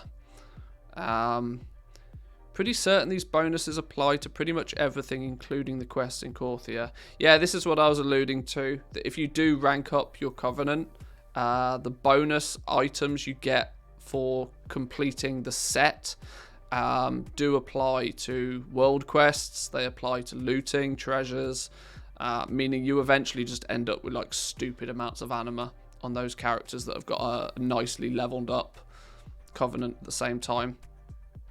And let's not forget that you can also funnel anima between characters nowadays. So if you have one character that has their Covenant leveled up, and that's the character that you're playing, and you're ending up with a surplus of anima, don't forget that you can send that anima to your alts to keep their mission tables ticking over nicely as well. There was also a great discussion this week about Covenant choice and making max level followers with the mission table. There's a common discussion between Night Fae and the Necrolords over in Moldraxxus, which one is the better one to have for the mission table, and it's kind of 6 of one, half a dozen of another. Let's see what's initially said. So my guys are only level 43 on average, so what I'm experiencing might change at higher levels. Still, I'm starting to feel a growing discrepancy between Night Fae and Necrolord when it comes to sweaty mission table gaming. I feel like my Moldraxxus mission table is popping off. The new followers, especially Rattlebag and the 3-headed dog, are nothing to sneeze at. They carry almost as hard as Plague Devourer, who is known to pull a fast one on the enemies. Don't get me started on Plaguey's Biss. That guy is from another dimension on the mission table ownage. Not sure if he's new though. See, this is looking at it from the focus of the followers themselves. The difference is actually not the followers. In a weird way, it doesn't really matter so much about the followers. It's more about the troops. This is why Night Fae is often considered the best Covenant for the mission table, because the Night Fae troops are just super duper overpowered, and they just carry. They have the ability to heal. So you stack 4 of them with 1 companion, and it becomes very, very difficult for that party of 5 to then die, meaning eventually they chip away and pretty much complete every mission. Whereas Necrolords, it is true, their followers, some of their followers are far more powerful, but they don't have the benefit of being able to have troops that can then carry those other followers in other missions. So Necrolord is good, but mission table, in my opinion, is still pretty much Biss. So yeah, Necrolord champions are better, but Night Fae troops are better. The latter is preferable because quantity over quality, meaning you can actually do more total missions with Night Fae. I did a video a long time ago that sparked quite a lot of discussion about this, where I, unusually for me, put quite a clickbaity title and thumbnail on this video of, I think it was like 100,000 gold. 100,000 gold for 2 minutes of effort. And it's basically 2 minutes a day. 2 minutes a day with a max Night Fae mission table can generally make you in the region of about 100,000 gold. That is obviously in the early days where the materials were worth a little bit more. People were putting a lot more value on things like augment runes, but even still, even to this day, the amount of gold you can make with a max table is pretty gross. Okay, so let's take a little look further then, which this leads on to further discussion about only unlocking 1 follower and then power leveling them to 60. Oh, I see. Okay. Yeah, so when you first get going with a mission table, your troops are really important. The level of your troops is really important. And one thing to understand is that the troops can increase in level all the way to 60, but they never decrease in level. This was a feature. They used to decrease in level, but they don't anymore, meaning that you can actually cheese it if you're very clever before you start with the mission table. You can cheese it to get your troops to level 60 before you even go out and get any significant quantity of followers. And if you can get your troops to 60, then they basically just carry for the entirety. So the way that you do it is you pick up one and only one follower. You don't want more than one follower before you do this. You get one follower, which is going to be your first soulbound. You get that one follower, and then you go and grind renown. You get the 40 renown from the vendor if you've already got to 80 once on a champion. You then do what you need to do to get to, I think you need to get to renown, I want to say 76. By the time you get to 76, you should have got 2, maybe 3, somebody will correct me if I'm wrong on this, wisps of memory, which are the plus 75,000 experience tokens that you can get. You put all of those tokens on that one and only that one soulbound, and it should be level 51 at that point. That will also mean that your followers will then be level 51. If you have other characters that have XP tokens because they're bind on account, you can funnel more XP tokens to get it higher than 51, but it's going to require quite a lot of XP tokens to get it to 60. But then when you get your followers, your troops, once you've cheesed your troops to have quite a high level, 51 plus, then you go out and you get all the other followers. And it's at that point, like I said, if you're using Night Fae, where the Night Fae troops are actually what carry, you've got 51 level troops with like level 10 followers, and you still complete the missions purely because the troops are what are carrying those missions, which is very cheesy, and it requires a very precise setup. But if you do it, it's super duper powerful. And if you're going to be doing this at scale, if you're going to be doing this on lots of alts, you probably want to check that out. But I'm assuming, not that I've watched this video in full, but I'm assuming Zanzival goes through all of that in his ultimate guide for setting it up. So it doesn't probably require me to go through it in too much detail. But that's mission tables. Simply put, even getting them to 60 to 70% efficiency and checking them a couple of times a day is more than enough to, basically play this game for free, which is kind of nice.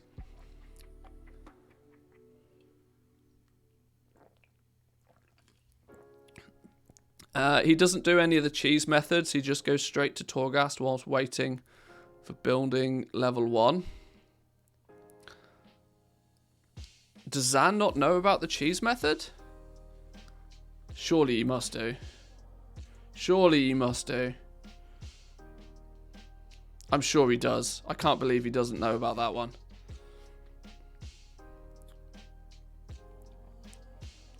I'll check in with him and find out. I'm sure he does. I'm sure he does. He might not have put it in the video, but I'm sure he does. Why he'd have not put it in the video, though, I don't know. Maybe we'll watch the video on stream at some point. We'll be a bit of a react Andy maybe to the video on stream. I'll check in with Zan first though. Anyway, let's move on to the next topic though. Stockpiling for the next patch. Stockpiling for the next patch. I have a love-hate relationship with stockpiling. Everybody always wants to do it. Everybody always assumes that stockpiling for the next patch is an easy win for gold making. I don't usually share that same opinion. I tend not to stockpile too heavily unless I see an almost absolute guaranteed win. Second to that, I never stockpile anything that I don't have use for myself. Many people try to just look at what materials are valued cheap now that are going to be more expensive later. And they buy those materials with the 100% mindset of just selling them for more later. Which often, in many cases, you will find that if you've ever tried to do that before, it's very easy to go wrong and to end up losing money by doing this. Which is why I tend not to suggest people stockpile too heavily, because you can never fully guarantee what's going on. And often the best case scenarios, you double your money. But then if you only need to make one bad investment and lose half your money to completely cancel that out. And at that point, it becomes very risky in my eyes. But everybody is always interested in stockpiling. Everybody always wants to know what they should be stockpiling or what they could stockpile. And it's at about this sort of time before a new patch launches, it always comes up again in conversation. So let's see what was started over here then. So far I've stocked up about 500 DPS potions for each of the stats, 400 flasks, and then some food and some runes, etc. Wondering if I should stock up more or just leave it at this, and if there's stuff I've missed. Currently they have Shadow Core Oil, Potion X, Y, and Z, flasks, invis pots, health pots, augment runes, sharpening stones, tomes of the still mind, auto hammers, generally cheap mats in case of price skyrockets, secondary stat foods, cheap feasts and a couple of the good feasts, bandages for some reason. This is literally just this is your shopping list for raiding, right? This is nothing more than your raiding shopping list. Arguably, if you are a raider, this is stuff you should have a supply of anyway. It makes sense for you to, if you're smart about it, you buy this sort of stuff as and when you see it cheap, rather than waiting until raid night to go out and buy it. But you know, at the flip side, not everybody is that smart. This is just a shopping list for raiders by the looks of things.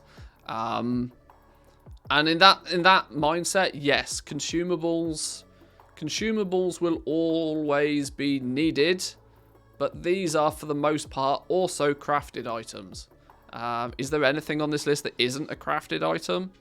I mean, augment runes aren't necessarily crafted, but they are manufactured in mass by mission table fellas.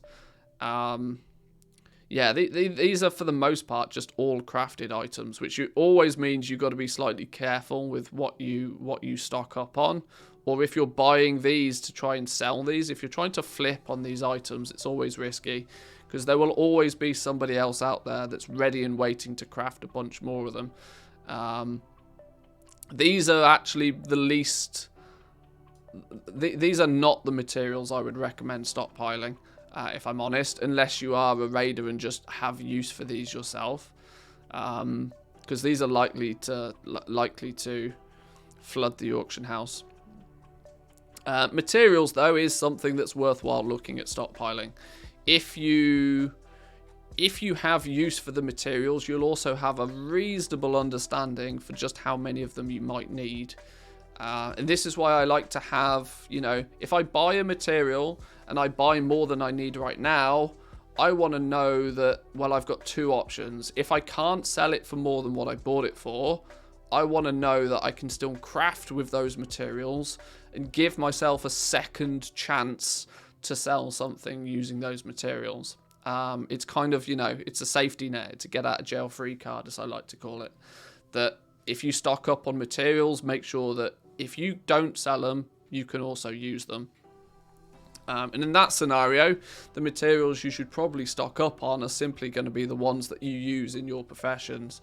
If you are quite an active leather worker, then it's sensible for you to be stocking up on a good amount of leather, some callus hides, some heavy callus hides, you know, things that you know you're going to need. It's also worthwhile taking a look at the new stuff. So we know that there's going to be new crafters marks. We know that there's new optional reagents for some of the professions. And At the moment, we don't fully know what the material requirements are going to be for those. We have an indication, but the materials look very placeholdery. I don't think they've been finalised yet on the PTR. But yeah, basically, you know, if you're a leather worker, stocking up on some leather is kind of smart. Right now, materials, generally speaking, are quite cheap. I'd only ever recommend people stockpile materials that they have a use for, though.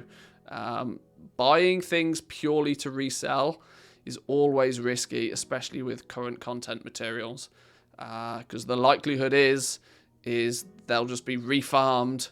If you buy up a bunch of them and make it look like there's not many available, there'll be 10 people out there ready to refarm those materials, and then you're left with a bunch of materials that you have no use for, and you end up having to, you know, flood the market and often trash the price on that material because you're flooding the market.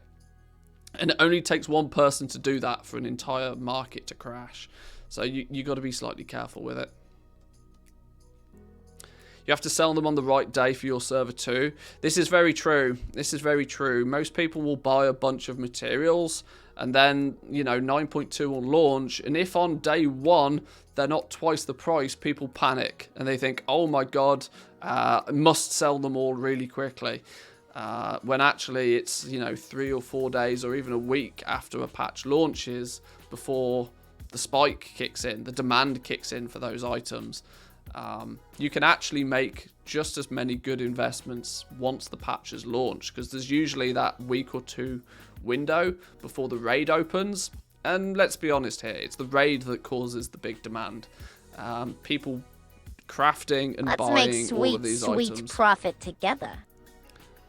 Zin Pow with the Prime Gaming, thank you very much on a 2-month streak. Thank you. Appreciate it.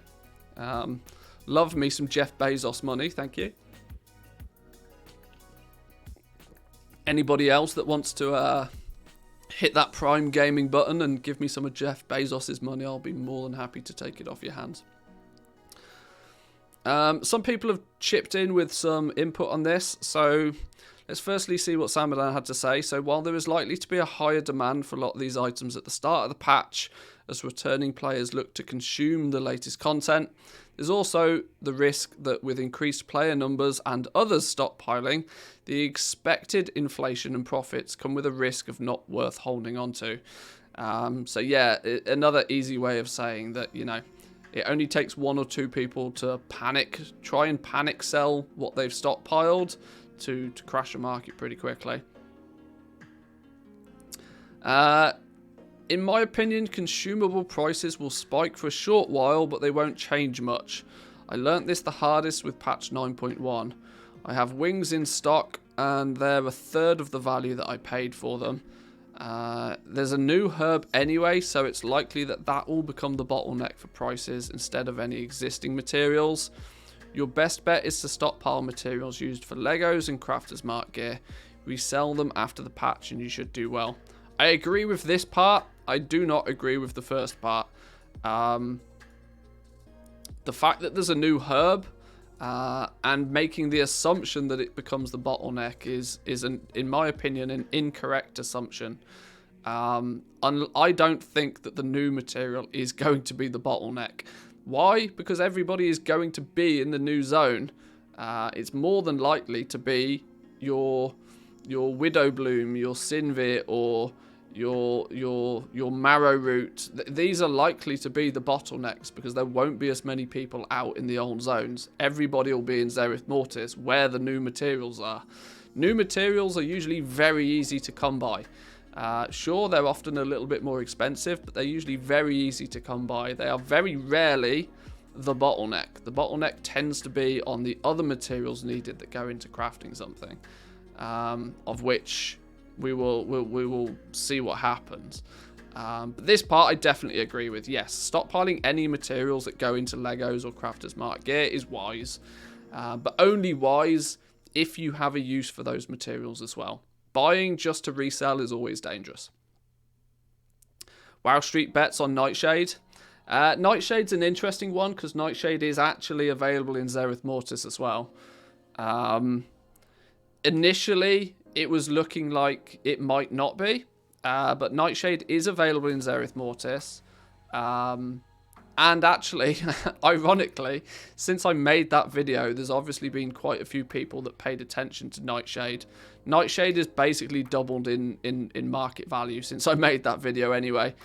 So I think a lot of people put 2 and 2 together and worked out that Nightshade was especially cheap. Nightshade is likely to take a big spike in demand, but it is also available in Zereth Mortis, so it might not be quite as high as previously thought. Is it going... By the way, was the rumours true that Blizzard will ban community adverts in-game from today? Anybody know anything about that? I've not seen or heard anything about that. If there's a blue post, though, we'll have a look at it. If we can find a blue on something like that, then we'll have a look at it. I mean, I significantly doubt it, but we'll see. Be careful with the runes. Between the Eternal Augment rune and the massive amount of runes already available on the auction house and in people's guild banks, I don't expect the high to be for very long. Same thing with flasks, potions, food. Raw materials are so plentiful and cheap, especially with mission tables. You might get lucky with the feasts, or you may not, as there is such a little barrier to entry now. Not sure about the auto hammer. My understanding was it was effectively nerfed in Shadowlands, with the raids having a repair station as soon as you enter. What I'd suggest is going after the cheap cloth and leather. If you have a leather worker to make the heavy materials, those are not only needed for Legos, but also the crafted gear, crafter's mark gear. If you have an enchanter, making the enchanted heavy callous hide and the enchanted lithium bars. And if you have a blacksmith, you can get the 4 ores to make Shadowghast ingots. Shadowghast ingots is a shout, you know. Shadowghast ingots is a shout for the reason that every blacksmithing pattern and every jewel crafter is always needing goddamn Shadowghast ingots. Like, these have been the bane of my life for the entirety of Shadowlands. I'm forever crafting Shadowghast ingots. And to the point where I got, you know, when the profits are right, I just buy Shadowghast ingots rather than making them myself, even though I know I'm paying a premium. Shadowghast ingots is maybe not necessarily something to you know, buy to resell, but just crafting a lot of them in advance, because they take time to craft just like anything else.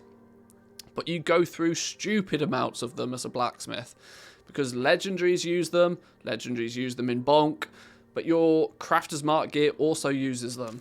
So you're always needing Shadowghast ingots. I'm probably going to stock up quite heavily on these, but just purely because I know that I will eventually use them all. Not stocking up to sell them, just stocking up so that I know I have enough ready to reduce the time it takes me to do my restocks. Because when there's new content out there, the last thing I want to be doing is tying up my account just standing there crafting things like Shadowghast ingots. I'm going to want those characters out in Zereth Mortis, gearing up, you know, farming materials, maybe, probably not, doing the dailies, grinding the rep, collecting ciphers. You know, there's lots of new stuff to do. You don't want to be standing about making ingots all day. So Shadowghast ingots actually is a good shout if you have use for them. Yeah, definitely. Penguin has put together a video by the looks of things talking about some stockpiling for 9.2 and the reasoning for it. That might be an interesting little watch. It's always good to see. Penguin primarily plays over on the NA realms. A lot of the discussion we do here, for obvious reason, is based on the EU servers. Now, in theory, most of the stuff is the same, but it's also pretty apparent that there's also a lot of stuff that's not the same. So it's good to see, you know, an opinion and a viewpoint of somebody that plays primarily on the NA realms. So check that out if you haven't already. And then we can take a little bit of a look at the Bauble worm materials. I love how this thing comes up every once in a while, simply because it's a bit different. And anything that's a bit different usually draws a lot of attention and can often be profitable. So there is some bauble worm pets that were introduced. Were they introduced in 9.1? I think they were introduced in patch 9.1. But they have some very, very weird requirements for them. Some of them require grey items to buy the pet from a vendor. You need a specific grey item, which makes it very difficult for people to come by. Usually because most people see a grey item and they just vendor it. They have no idea, nor would they ever suspect that a grey item is actually worth something. So this means that people have kind of gone out their way to try and work out where these grey items come from. So one, for example, is called Afraid Not, which is dropped by bandits apparently, but is one of the items needed to purchase the turquoise bauble worm.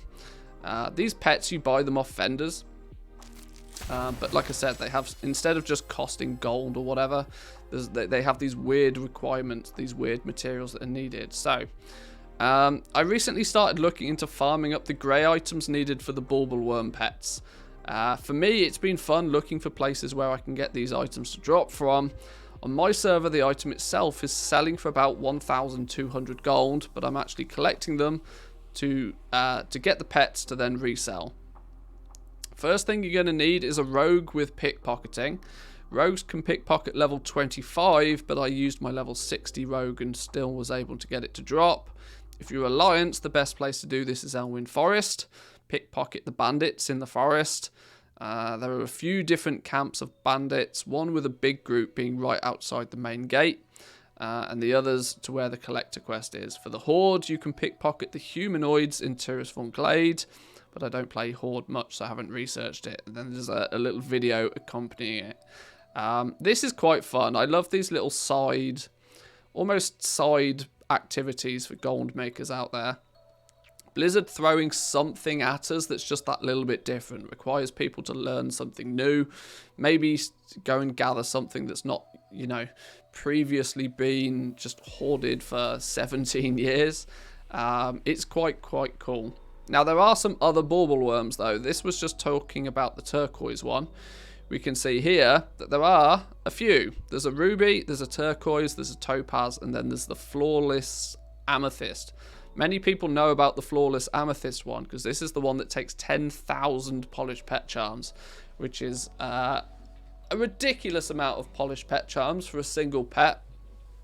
But in turn, it also means that it's quite valuable, and there shouldn't, in theory, be that many of them ever available.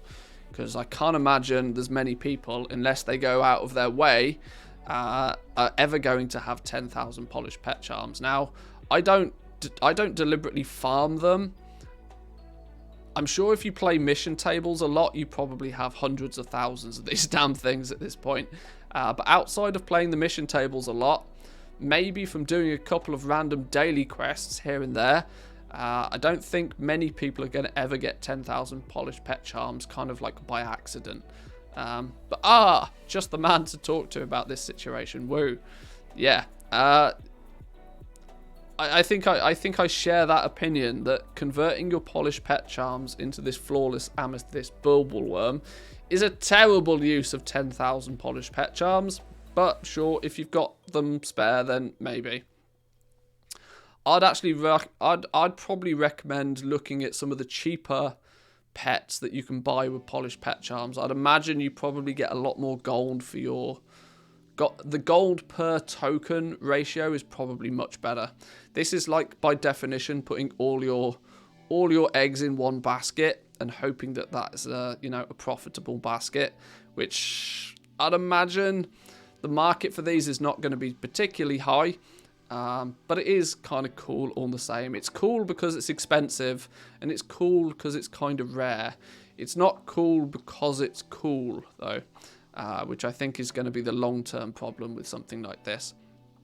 It does, though, have a slightly interesting effect. It gives you a rainbow effect, similar to if you have the prismatic bauble toy. The prismatic bauble toy, you can, if lucky enough, you can buy this from the... Oh, what's his name? The rare vendor in Dalaran. The rare vendor in Dalaran sells this if he's spawned. He's not always there, but he sells it for 250,000 gold. Mad Merchant, there we go, that's his name. So if you really want the rainbow effect, you can get it from this thing, but the only other way to get it is to have this pet active at the time. So there's the kind of there's a cosmetic, there's an appearance element to it as well, which is cool.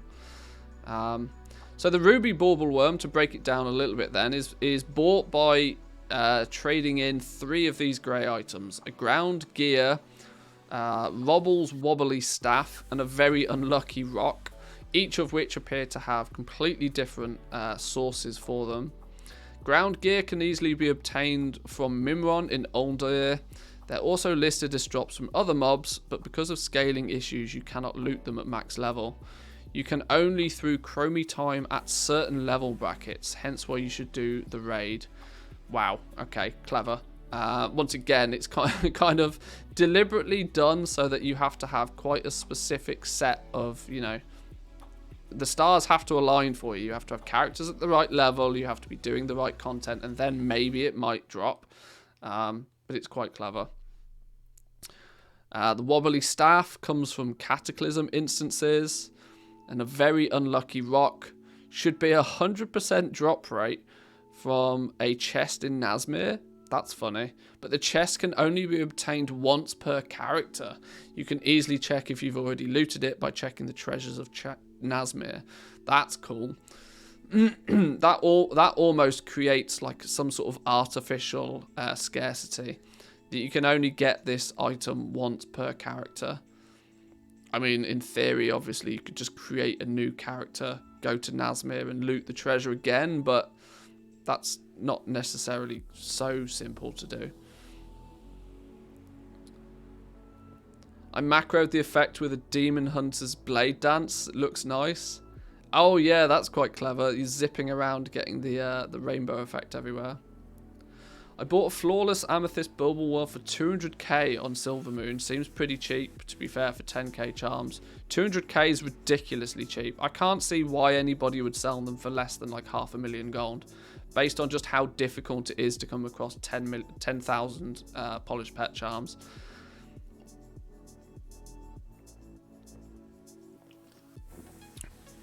I kind of might slightly be at fault for people selling them quite cheap, because when we found out about the flawless amethyst bauble worm, I made a video about it, and I called it, I think I titled it the 250,000 gold pet, because at that point we were speculating just how much it would sell for. We didn't have any like sales data, so I basically went by the theory, well, it's going to be worth at least what the prismatic bauble is worth. Because if you're getting it for the cosmetic appearance, that's going to cost you 250,000 gold. So there's no reason that the bauble worm should sell for less than that. That might be why you see some people selling them around that sort of point. Because there's the chance that somebody's Googled it and they've come across my video, which is very clearly like bauble worm 250k.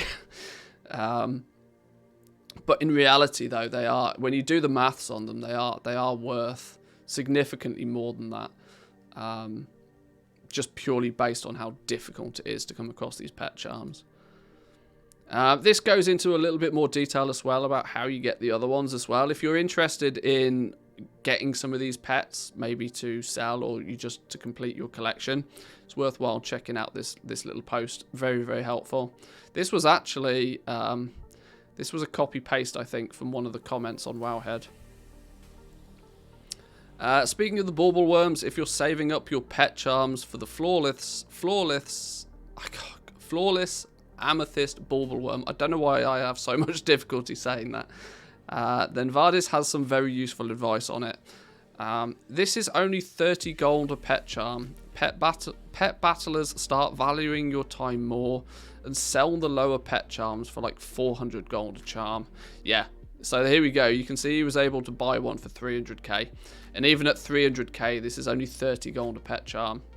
It's not too difficult to get like 50, 60, 70, 80 gold each for each pet charm that you have, from buying and selling some far more easy to sell pets. But then, you know, it's very easy for some people to say this because they are so deep into the pet game. They easily spot these opportunities. Most people don't think about it. Most people think, oh my god, I can buy a pet that's worth 300,000 gold. Quick, sell it now. They don't realize that those same amount of tokens could actually be, you know, if you sell a few different pets instead of just one pet, you might double your money on it. But for people who do a crazy amount of mission tables, it's just an easy way to ditch a load of them. You overflow with them if you have like 10 plus tables running. Yeah, I'm sure you do. This is it. I imagine you probably get to the point, even if you are being cautious and you are selling or trying to buy and sell all of the pets that come from tokens, there is still the possibility that you just have more tokens than you know what to do with. And so at that point, just it's better to use them and turn them into gold than it is to not use them and not turn them into gold. So maybe that's why some people do it, but you really have got to be going pretty ham with your mission tables to make it worthwhile. But I guess there's people out there who are doing the mission tables at scale and think to themselves that, right, well, if they can get 10,000 pet charms a month from their mission table business and they sell that flawless Bauble worm for 300k, they know they'll probably sell that pet for 300k really quickly and easily. That's their game time done. You know, that's probably why people are doing the mission tables. As it's a relatively simple way to, you know, play the game for free. Get 300k for the pet, there's your token, done. Sure, you could have probably got more gold, but it's a nearly guaranteed way to get your token if you're doing the mission tables at scale, I suppose. But there we go. That was what was it, number 212? I think it was 212. If you want to do some further reading, once again, make sure to check out the WoW Economy subreddit or their accompanying Discord server. The subreddit seems dead, I'm not going to lie. The subreddit seems absolutely dead as a dodo. Never, ever, ever does there ever seem to be more than 100 people browsing the subreddit. The Discord, though, the Discord is usually got quite a lot of activity. So if you're interested in goal making, in today's age, it seems to be Discord servers that are the better community platforms for discussion, rather than the subreddit, unfortunately. But the subreddit is still just kind of there. There's not really been any driving forward with the subreddit for a long time, but yeah, I'll check out the Discord server if needs be. There's only 3 comments on this one. There's only 3 comments. Surely these can't be that tragic. Runes, there's a high deposit. 30 gold of pet charm sounds about right. People forget that people with no interest in pet battles still end up with piles of charms. Yeah, but not 10,000 of them. You might end up with a couple of hundred of them, or even a couple of thousand of them. But I really don't think there's many people that accidentally have 10,000 polished pet charms. You've really got to be playing the game quite aggressively to accidentally have 10,000 pet charms. I really hope the guy that made the mission table add-on returns to the game and updates it someday. Yeah, many people share that sentiment for sure. Many people. I don't see it happening though.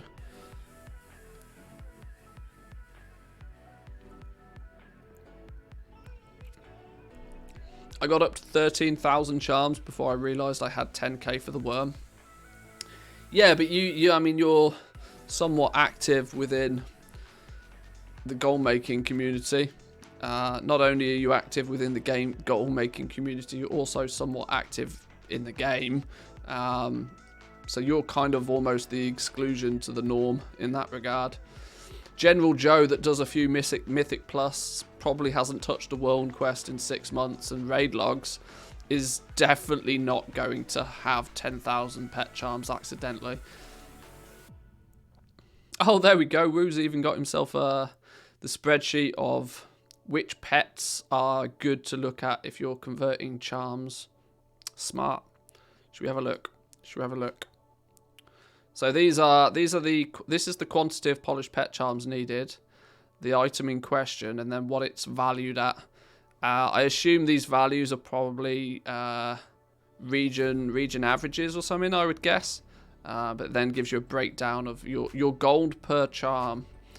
So there you go. You see, valuing it at 30 a piece is literally one of the worst ways. Honestly, one of the worst ways you could cash in your tokens.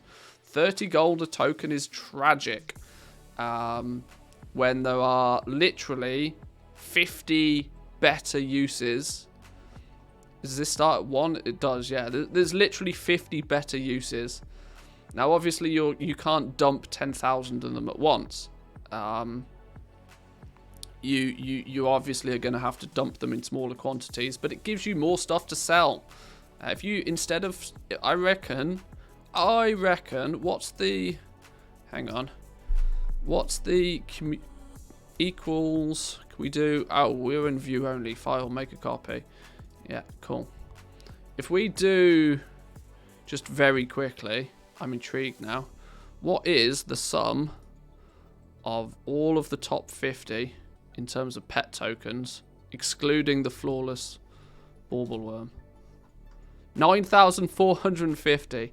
Right, there we go. So instead of buying the bauble worm and cashing in 10,000 tokens and putting all your eggs in one basket, one, very, very low valued basket, you could actually buy one of every single one of these pets instead, and in turn would give yourself a pet value of equals the sum of all of these as well.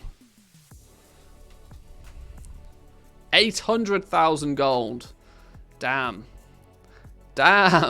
So instead of cashing in 10,000 tokens for a single pet that might be worth 324,000, you could in turn buy one of every one of these.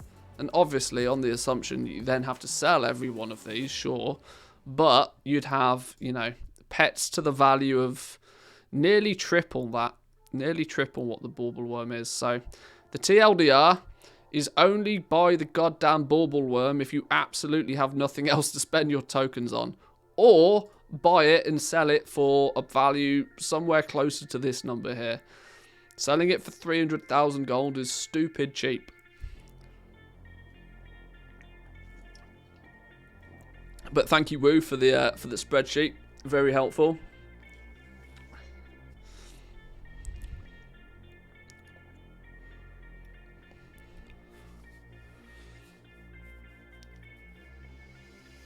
Can we put this in Manthi's cheat sheet? For 10.0, I've decided that for 10.0, obviously when we'll remake the cheat sheet for 10.0, because it will no longer be the Shadowlands cheat sheet. It will be it'll be Mr. Pandaria 2 cheat sheet. Then I will do something to automatically input the prices. I'm hoping by that point Trade Skill Master will be ready to relaunch their API, and if that's the case, we can automatically input values for stuff. And at that point, we can do things like this.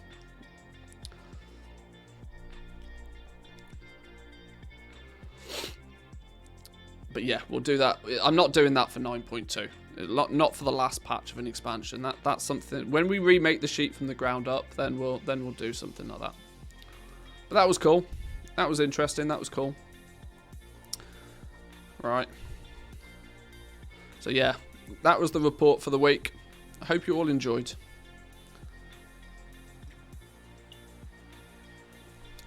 We were selling things in the background. I heard things selling. What were we selling? We were selling a bunch of stuff. We were selling primarily 200 gear. Ooh, some good prices on these 200 gear. Shadebound helm, 3,500 gold.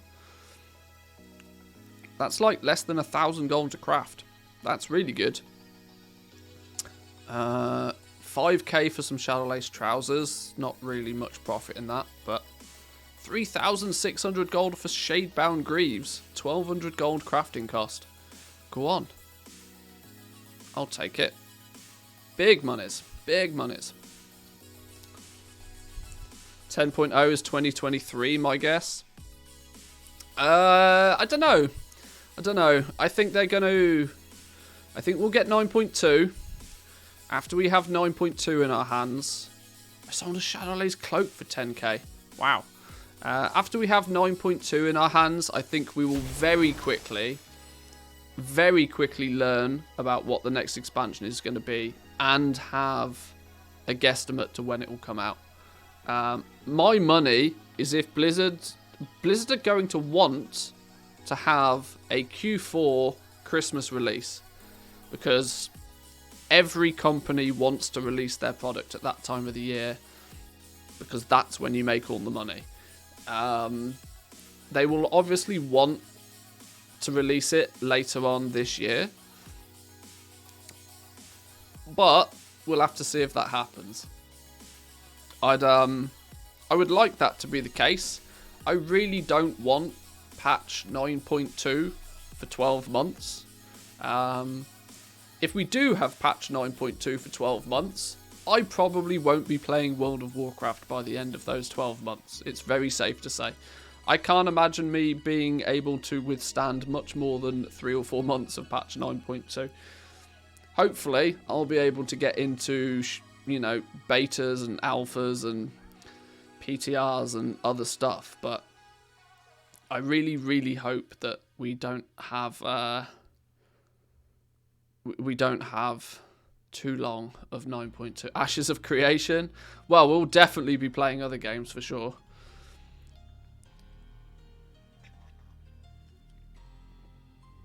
Absolutely, for sure. I don't think they can afford to rush 10.0 though. They're on their very last chance with so many people. Yeah. Yeah, there's loads of other games. This is the thing, right? There's loads of other games out there. I obviously run the risk of cannibalizing my progress with my own personal content creation goal if I go off the deep end with other games. But my sanity dictates that I might have to do that if we end up in a situation where we have a 9.2 patch for a year, because I'm just not doing that. I'll go stir crazy. I'm going to be brutally honest. I'm already pretty bored with goal making in World of Warcraft. If it wasn't for the fact that 9.2 was right round the corner, I would absolutely be playing other games right now. I've been playing Factorio a little bit in the background. I'm kind of desperate to play City Skylines. There's been a new big update to City Skylines, which I'm intrigued. I looked on Steam. I've not played City Skylines since 2016. I played it when the game first came out, and it was really fun, and I've never really gone back to it. I'm very tempted to play City Skylines. There's a whole bunch of stuff. Lost Ark is another one that's coming out pretty soon, right? Oh, 10 days. Is it really only 10 days away? Okay, that's probably going to clash with my 9.2 schedule, but we'll see. In fact, that's going to clash with my Love is in the Air, love rocket farming. Yes. Upvote for City Skylines. Yeah, a lot of people seem to enjoy that game. I was poking around the internet the other day, and it seems to be still a remarkably popular game, considering that it's 6 or 7 years old at this point, I think. Found a German gold making guide for Lost Ark, so it must have some use. It wouldn't surprise me if Gold Goblin jumps on it, because he does a lot. Obviously, he does all his content in German, and he jumped on the New World hype and I think he even had newworldguide.com or something. I think he took advantage of that. Biffa makes a hell of a living off City Skylines. I'm sure he does. He bangs out 500,000 views a video or something silly on City Skylines. I was like, wow, really? I don't know many of the creators for City Skylines, but yes, his name popped up a lot. A lot. And these are all the games I love, right? I love, like, City Skylines, those crafting sims. Try some Civ 6. With viewer games in Civ 6. That would be difficult because I've never really played Civilization. And I think it's one of those kind of games that you kind of need to know what you're doing, I think. You started in Minecraft, then moved to Skylines. Wow. That's the opposite of what you'd expect. You would expect, you know, somebody to find their feet with a game like City Skylines and then move into Minecraft for the monies, you know, for those 10 million views a video monies. Tommy Innit level money. But then again, I guess there can't be that many Tommy Innits or Dreams, can there, I suppose?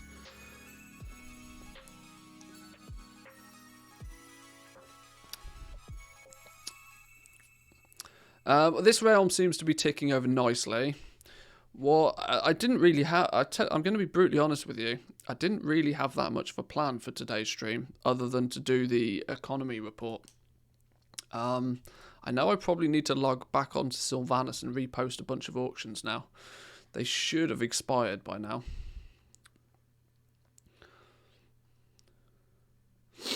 Always get trapped into the modding game when I get the urge to play City Skylines. 30 hours of modding, 1 hour of playing? Really? I've seen that, yeah, there's a big modding scene within Skylines. There's also, I was surprised to see, a huge amount of expansion packs that have come out for City Skylines. I didn't realise that there was so many expansion packs for it. I looked on Steam and it was like suggesting me to spend like $100 or something on expansion packs. And I was like, how can there be that many expansion packs? But apparently there is.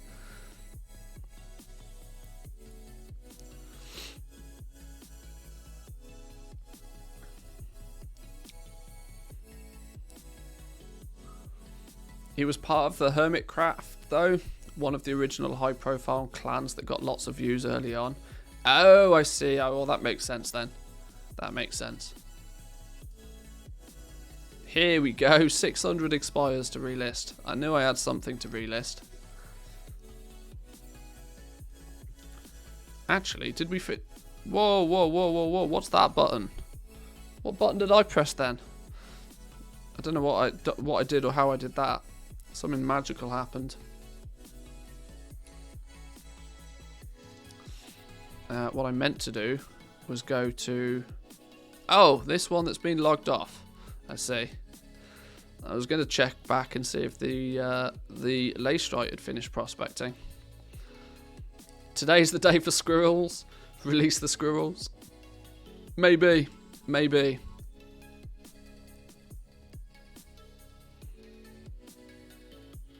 Yeah, it's weird that now that I'm kind of at the point where I feel as if I'm ready for patch 9.2, even though we don't have a release date for it. Which means that from a retail perspective, apart from just, you know, keeping things ticking over and slowly progressing on Draenor, I don't really have like a goal. You know, I'm not driving towards trying to achieve something in retail at the moment. Because, you know, a lot of our focus is on the PTR. So maybe we'll do that. Maybe we'll jump onto the PTR for a little bit. It appears like we prospected all of this. I don't actually have the gold to craft the legendaries that I want to craft right now, but I just wanted to burn through a bunch of that Leystrite if possible. Time to start on Kazakh or Twisting Nether. See, if I was to do that, I would probably go... I would probably go jump off the deep end for Kazakh. To get going on Kazakh, I would probably just transfer a boatload of gold. Or level the characters initially, level the professions initially on a server, and then transfer the characters. You'd be competing with me, go Twisting Nether. People are directing me away from their server. Yeah, I'm not too sure if I want to get up and running on another realm right now. I'm very aware that I'm already probably going to be doing too much come patch 9.2's launch anyway. Come back to the NA. Well, that's true. We could continue on Area 52. Go say hi to Dirty Irby. Stay away from Kazakh. It's a very, very bad server. No reason to be on Kazakh. See, this is it, right? I had the same thing when I started on Draenor, though. These servers are so big, it doesn't matter how many goblins are there. It really doesn't. The servers are way too big. There's no such thing as being a big fish in a big pond. Not in WoW, anyway. Oh, my days. An unbehind vest for 115,000 gold. Oh, my days. I feel filthy selling things like that. Tower and Mill welcome you. Mostly, I think.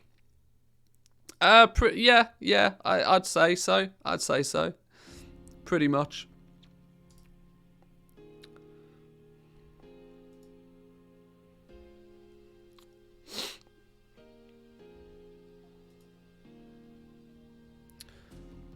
Tower and Mill's pretty much on pause for me at the moment. It's kind of on pause because once again, I'm kind of, you know, I'm ready for 9.2 or sort of ready for 9.2. I'm ready in terms of the fact that I can zerg legendaries when I need to. I have every single legendary ranked up to max on Tor and Mill now as well. So it's kind of just, it's sat in limbo. It's just waiting for there to be a big demand for legendaries. And then I'll jump on the cancel scan meta and go crazy for a couple of weeks.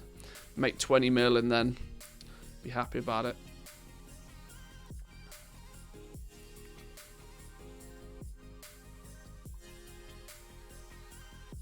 But yeah, I'm not gonna lie. I've even outside of content creation and outside of streaming, I have been playing a few other little games at the moment, which has been drawing my attention. Factorio, I've been playing quite a bit recently. I've been continuing to play Hades a little bit as well. I know we played Hades for a while on stream. But there's definitely a couple of other games I want to get into. But I'm cautious of that. I don't particularly want to get addicted to another game just before 9.2 launches. It's a bit dangerous.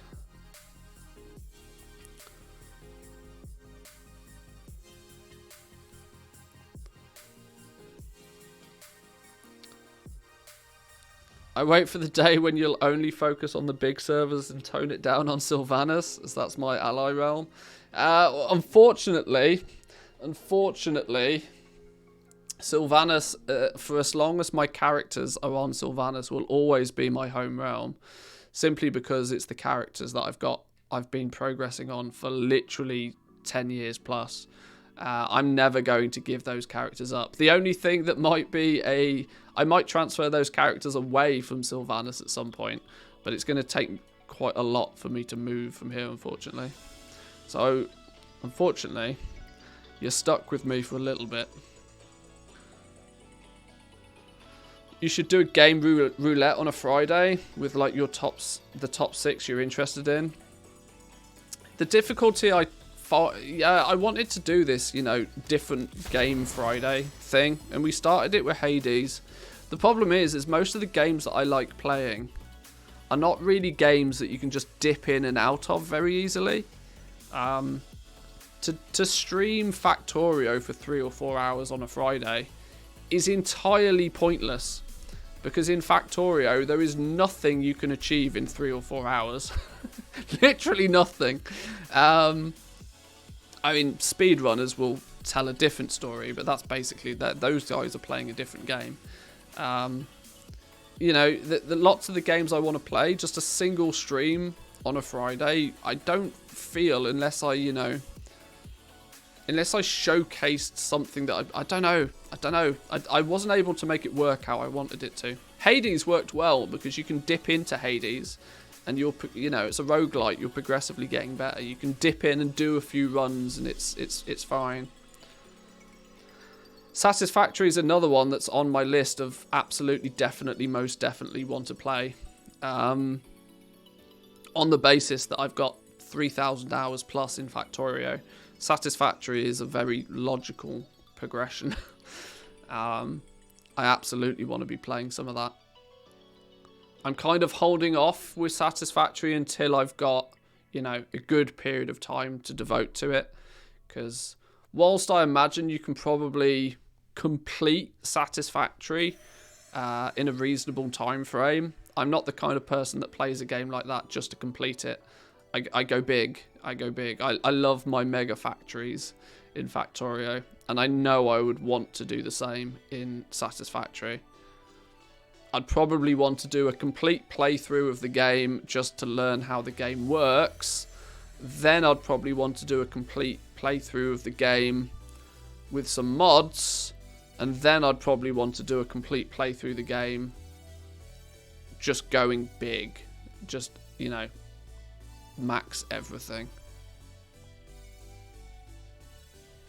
It's a crazy time sink. Suddenly I've spent 15 hours trying to lay down pipes and pumps for an oil field.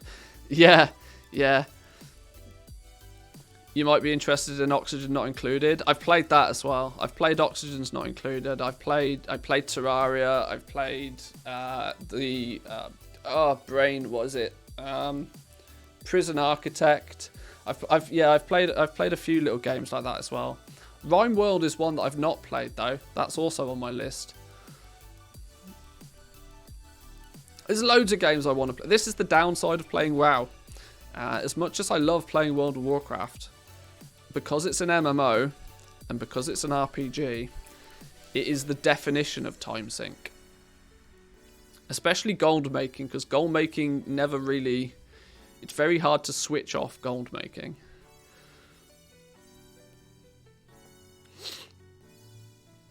I very quickly... With WoW, I very quickly get into a routine of doing almost nothing but the gold making side of it.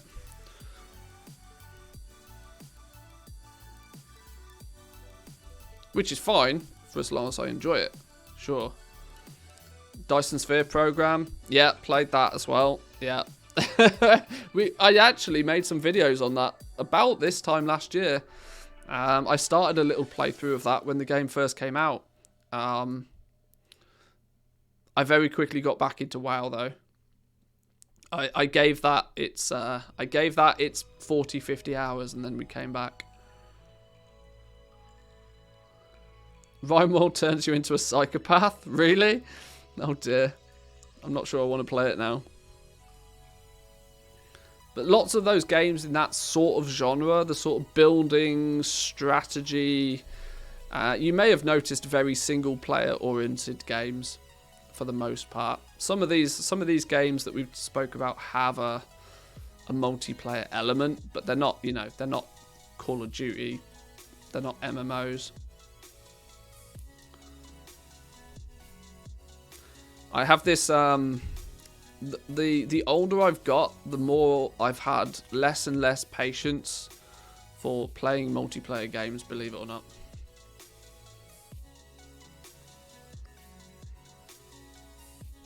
Harvesting body parts and breaking the Geneva Convention at every turn is one of the most fun ways to play.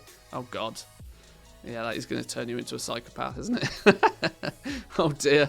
Oh dear.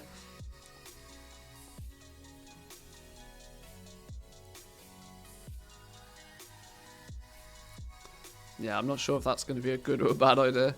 Dyson Sphere program has just recently had a big update to it as well. So many games on my list. So many games on my list. This is why I resist opening Steam. Every time I open Steam, it's like my credit card starts itching.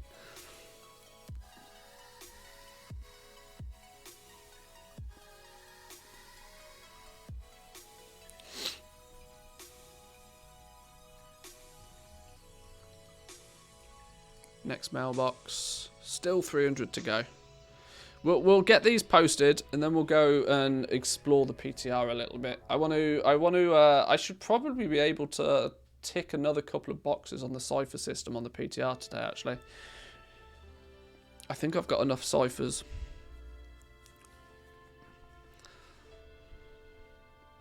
We should probably, thinking about it, tomorrow or Wednesday, we'll likely get a new PTR update. I'm really hoping we get something big for Professions this week. I think we're about due something big for Professions. And big by either new potions or flasks or something, because I find it incredible to think that they're not going to give us new potions and flasks. They're giving us new herbs, so like honestly, why would you give people a new herb unless you had new potions and flasks to use it with? I gotta feel that this week we'll get something profession wise. Even if we get a material balance, I'd be happy with a material balance, because if we get a material balance, then we'll start to get a good idea of what's going to be the bottleneck materials and what material prices are going to do, and then we can start working out that a little bit. The way that it looks right now is the crafter's marks, the optional reagents, the materials are all completely wackadoodle. None of them make any sense, meaning that they're going to change. It's just, when are they going to change? We're getting 2 product news from Blizzard this week. You sound pretty certain about that. How do we know this? And more importantly, how do I not know this? Another this week, then 2 more the last week of January. Link so it didn't happen. Give me sources and we'll explore. I'm intrigued. Mikey Boy's been on Twitter, has he? Let's have a look. I can never spell his surname. It's double R.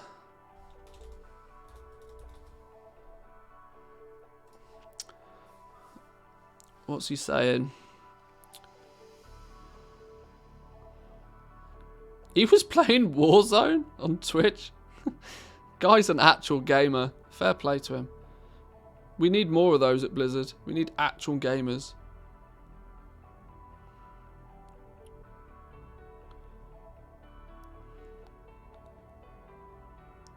Oh, he's talking about the new survival game. I've played many hours of this project with the team, and I'm incredibly excited about the team's vision. Hang on. Teases potential announcement 100% for sure. Oh, hang on. It is an Icy Veins link. Let's just have a look at the link.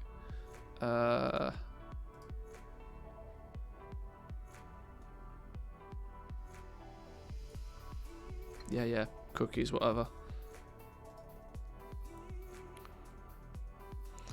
Shared on Twitter that we'll be hearing more about Warcraft and Overwatch in the coming weeks, with Diablo to follow. According to a tweet from January the 18th, it appears 2 announcements may be scheduled for next week.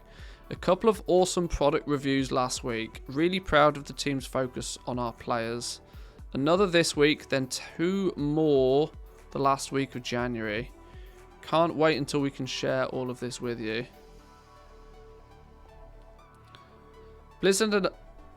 In the meantime, Blizzard announced they're working on a new survival game for PC and console, and the new Lunar Year Tiger mount was released in WoW. With no 9.2 release date announced just yet, we can expect WoW and Overwatch related announcements soon.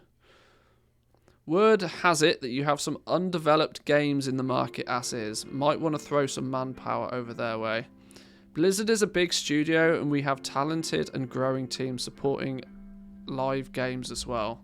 Over the coming weeks, you'll be hearing more of that from Warcraft and Overwatch. Diablo will follow soon. Stay tuned. Well,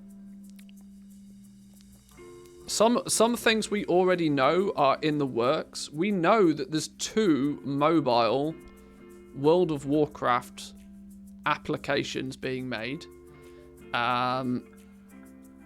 One that I'm absolutely convinced is going to be the mission table on mobile. Some competitor to Raid Shadow Legends. I'm almost convinced of it, because I can't understand why they wouldn't. But more than anything, I literally can't understand why they wouldn't be doing that. The second one I couldn't tell you.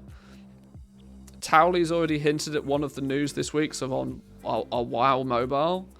Yeah, I honestly cannot understand why they wouldn't be doing something like that. The mission table is done in a way where it is... The mission table is the gaming code of what a mini game on mobile like that is. All it needs is a shiny little 3D, you know, graphic to sit on top of it to simulate what's going on, and you've got a competitor for Raid Shadow Legends, a mobile game that quite literally has the revenue in the hundreds of millions. It's an announcement for the announcement. Yeah, Blizzard does love to announce an announcement. Yeah, we are announcing that we will be making an announcement. Okay, sure.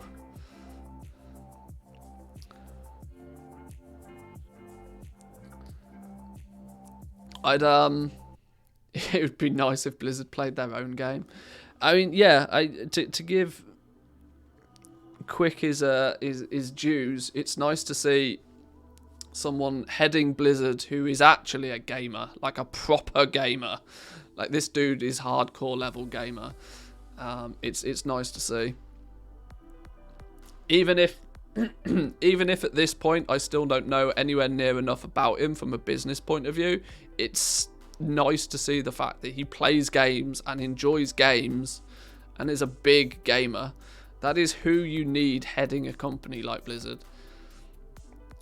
His business acumen, well, that will show itself over time, but at least from a foundational level, the fact that he's very, very invested in video games generally is good news.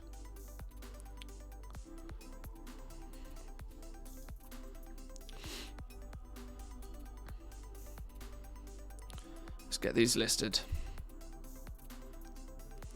He's the leader of the nerds. Yep, that'll do. That'll do.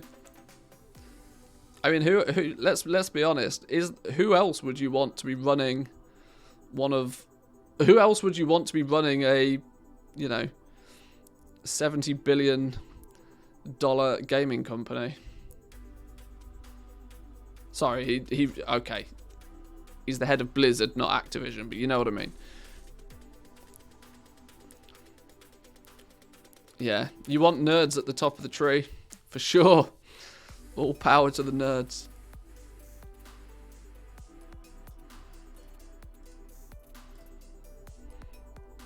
Right, 173 to go. We're getting there. Let's bang these out nice and quick now. Let's get these done.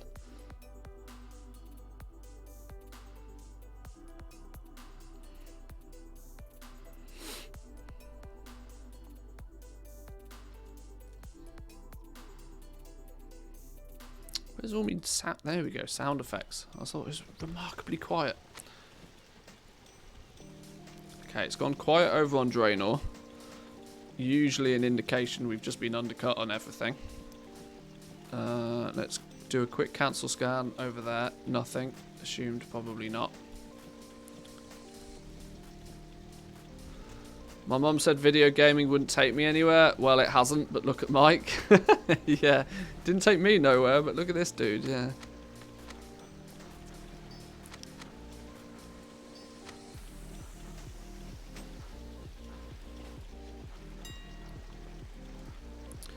Hey, Mike's in the gaming industry doing well, doing pretty well for themselves.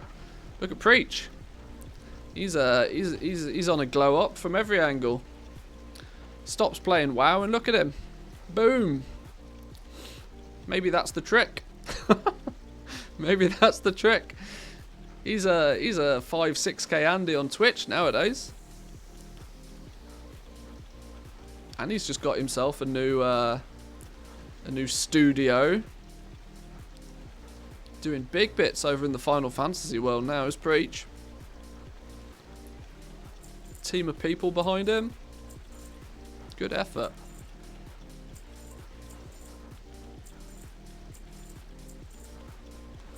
When he was playing WoW, it was like 1 to 2k max. Yeah, exactly. Like he'll randomly log on. Like, you know, he's a 5k Andy on Twitch now. That's big news. That's puts him literally the 1% of the 1% streamers.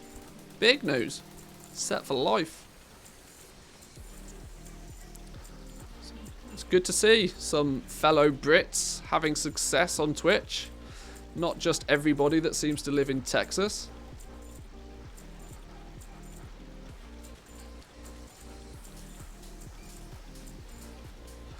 My mum said gaming was always a waste of time and did everything she could to stop me from playing them, so I became a game developer.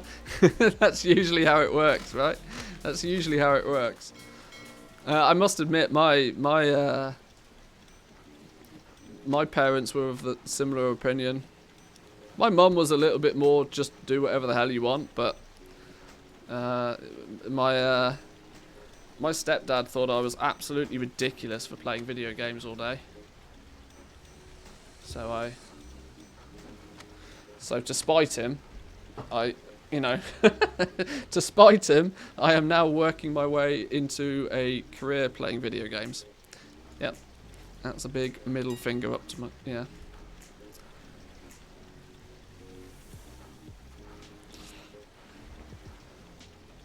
When I buy my first Lamborghini though, that's when we'll say we've done it.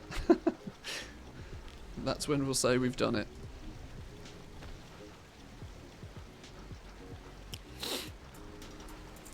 By this time next year, who's it, Del Boy, that says, by this time next year, we'll be millionaires.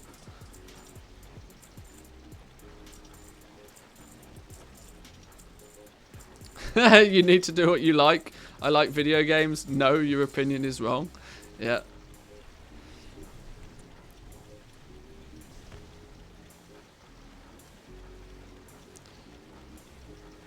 You can always turn to ear licking.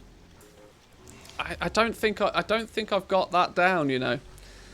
I don't think I can quite do the Amaranth level ASMR ear licking streams. I mean, I unfortunately I'm missing two significant assets to be able to achieve such a performance. I have a big there's a, you know, I'd have to do something pretty severe. Pretty drastic. I still don't get how those streams get any popularity. I don't know. It's the downfall of Twitch. It's literally the downfall of Twitch, but it's fine.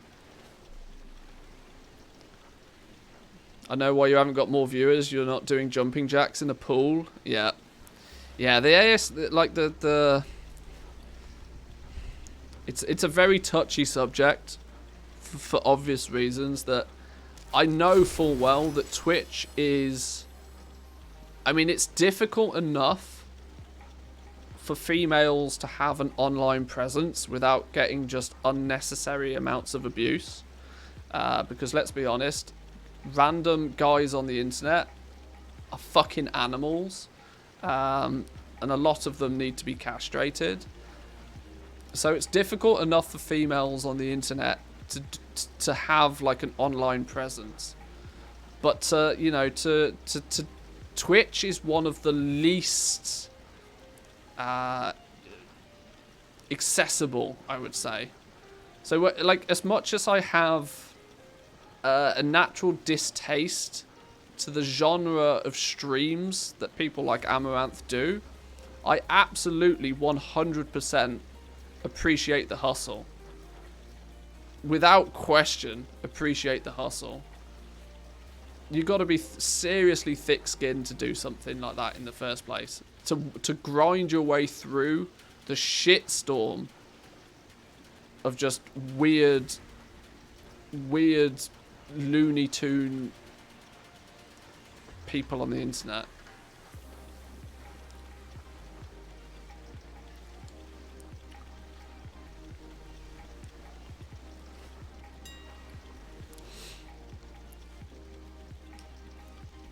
And to do it for so many hours at a time. Oh, that woman's a machine. She's an absolute machine. There's no question about it. She's an absolute machine. She doesn't, you know, she doesn't have a day job per se. That literally is her life, which is probably why she's making like $1 million a month. It's pretty mental. My parents always said I should drop gaming I used to 24/7 on it. Never had a job until I was about 19. Dropped out of the job, became a living student, jumped from one study to another, just for the money we get in Denmark. But hey, today I work in IT work as an IT forensics guy, earning a lot of money. Have a house, a car, still play most hours of the day. See, that's it, right? If you back 20 years ago, 30 years ago, before gaming was considerably more frowned upon as a pastime. It was considered that you would just wait. It was ironic though, right? Because even then, you know what would be funny? Your parents would shout at you for wasting your life playing video games whilst they sit downstairs and watch Emmerdale on the TV for 5 hours a night. It's like, who's wasting their life here? I can't sit down and watch telly because I just instantly fall asleep because my brain's not doing anything. Literally, it's like when you sit down and you watch TV for 5 hours in the evening, you are literally becoming a zombie. Your brain is not doing anything.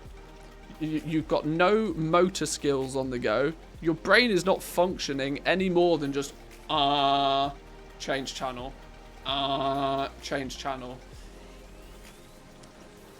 Yet people playing video games, doing something that's actually using their brain, they're the ones wasting their time. Shut up, get out of here.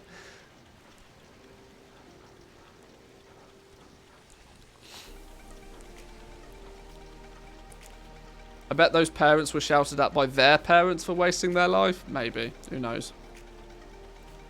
The worst thing about TV is 15 minutes of content, 5-minute ad, 15-minute content, 5-minute ad. It's gross over in the States. In a 60-minute TV program in the States, there's likely to be nearly 25 minutes of adverts. It's nearly 50-50 program ad, nearly at a 50-50 rate. And you can't get ad block on your TV. So, I mean, but when people complain about that 30-second pre-roll ad before a YouTube video, it's like, try watching network TV for an hour. You just can't do it. This is why to this day I can't sit down and watch regular telly. A, I get annoyed by all of the adverts, and B, I fall asleep because I'm not doing anything. If I'm sat in one position looking at a screen, I just fall asleep. It's totally pointless going to the cinema. I fall asleep. Cinema's a little bit different because you got your popcorn on your go and the loud booms and all that sort of jazz. But generally speaking, you sit down and watch the telly, fast asleep, 10 minutes, guaranteed.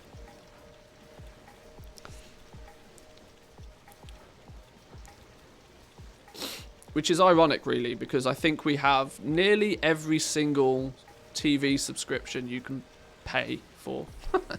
Netflix, HBO, YouTube Premium. We've literally got all of them. My wife is the TV watcher, though. She loves herself some TV. She watches TV while she does other things, though. She's the same. She can't just sit and watch TV. But I guess that's our generation, I suppose. Listen to me sounding all boomery. Right. Have we sold anything? We sold...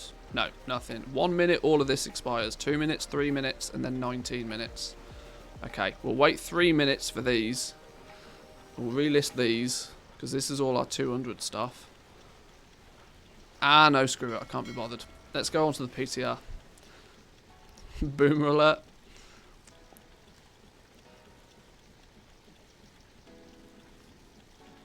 How old am I? I don't publicly talk about exactly my age. I like to try and keep some anonymity where possible on the internet. But I am between the age of 30 and 40.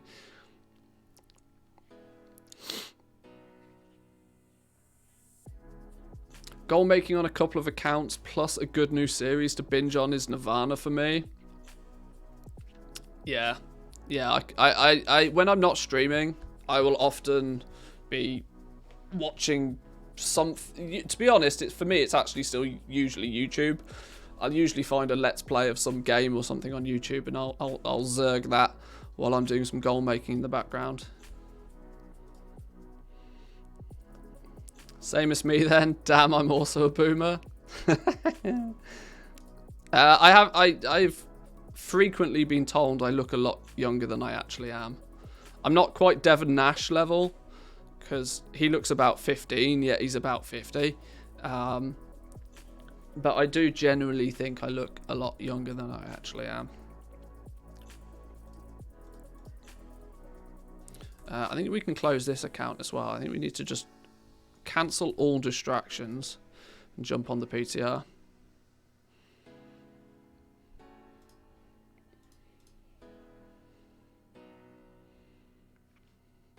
It's your hair that gives it away with you. Yeah, I've always had this kind of receding hairline. It's always been there. Even when I was like 15, it was there. Young face, old hair. Yeah, pretty much. PTR, go. And I keep all facial hair to a minimum, which is also why I tend to look younger than I actually am.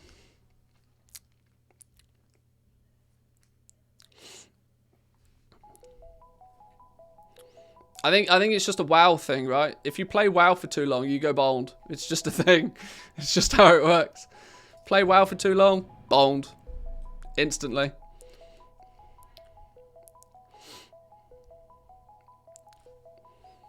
How are you doing, Pag B? Welcome in. Good to see ya. Sounds kind of right. Yeah, you find me somebody that's played WoW for more than 10 years that's not going bald. Doesn't happen. Balls, I'm 37, full head of hair, 2 kids as well. You've obviously not been playing hard enough. You've been one of those part-time WoW players, obviously. One of those casuals. Casuals, because you've still got a full head of hair. Want some spare hair? No, that's gross. Cipher etched ring, that's kind of boring. Anima. Couple of daily quests. We will face what Patterns within patterns again. I wonder if this is going to stay this way. This at the moment seems to be a twice a week quest. I'm wondering if that's just because it's the PTR or whether it's going to continue to be a twice a week quest. Is this also that 200 shrouded cloth?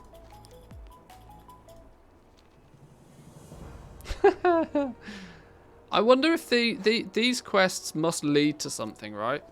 Either that or they're designed to give you a spike in rep or something. But these quests have a different requirement every day, yet they don't seem to give you anything. There's no reward for these quests yet. I'm intrigued to see what Blizzard do with this quest. 3 to 4 hours a night? Yeah, rookie numbers. That's your problem. That's why you still have all your hair. It's those rookie numbers. I'm joking.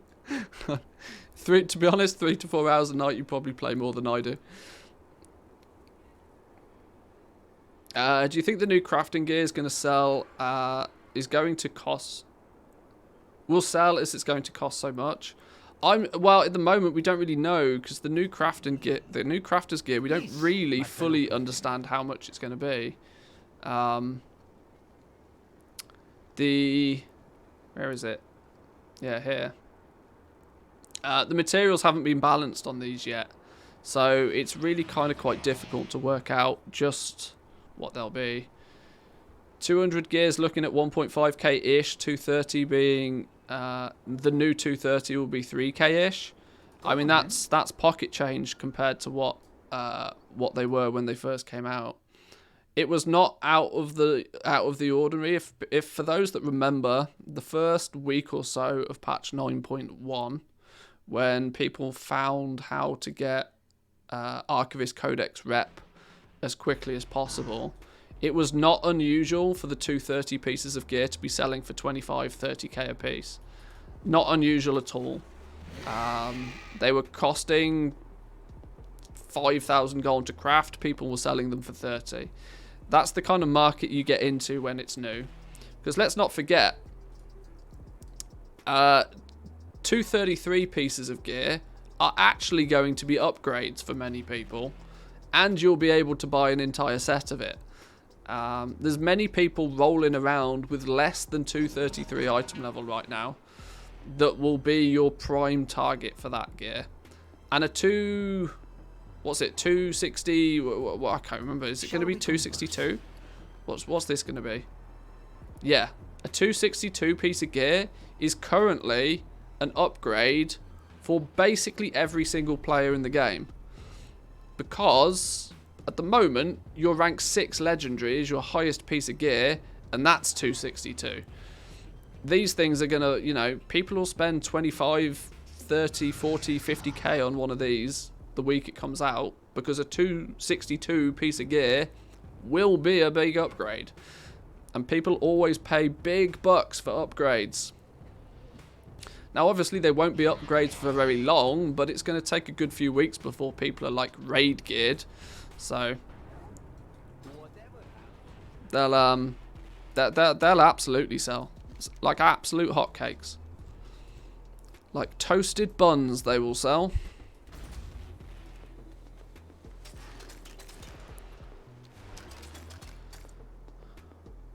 Wow, that's an interesting one.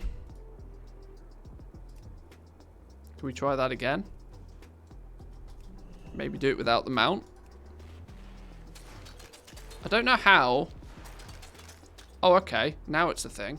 This is one. Oh, God, I hate these. These are the ones you've got to turn them all on or turn them all off. And they do it in this funny pattern. These break my brain. Even more. Oh, God. More IQ tests.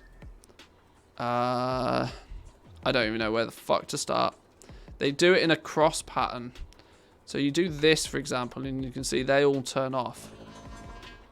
I can do this, and these turn off, but this turns on. If I do this, then I can do this. Oh my fucking lord, I did it. First time, boys and girls. Get wrecked. Mad skills. That is actually 500 IQ right there. I hope you witnessed that. I'm glad I did that on stream, because I'm never going to do that again. I'm literally never going to do that again. That streamer luck? Sure. Alright. Alright, fine. If you insist. World first right there.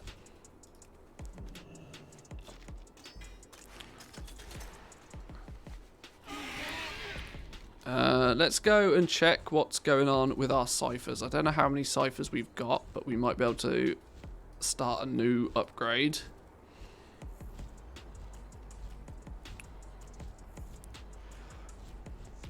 These big yellow dots, by the way, these are the books you have to collect to get the achievement for flying.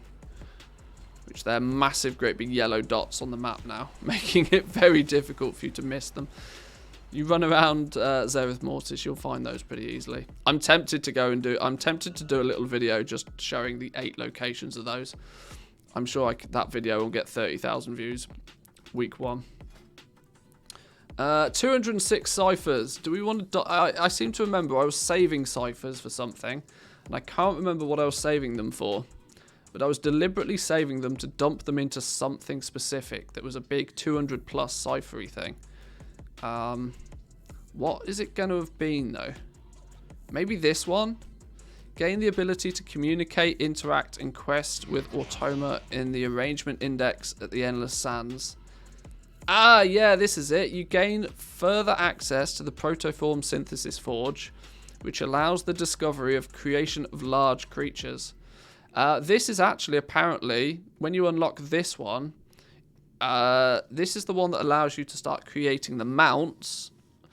And in turn, I believe it will give you the ability to loot the items that you need to make the mounts. This is actually, apparently, there's a hidden account-wide achievement to this. So you unlock this on one character, and then you'll be able to acquire the materials needed and craft the mounts on all of your alts as well. It was data mined that this is going to be an account-wide one. So I need 220 ciphers to get that on the go. So that's why we've been saving ciphers. We need how many more? 14. Let's go do whatever we need to do to find 14 ciphers to get that researching.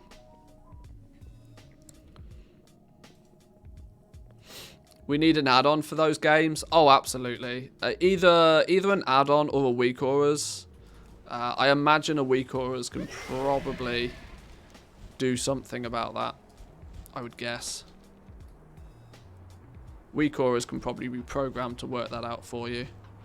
It probably can't be programmed to press the buttons for you, but it can give you the on-screen press this one, then this one, then this one.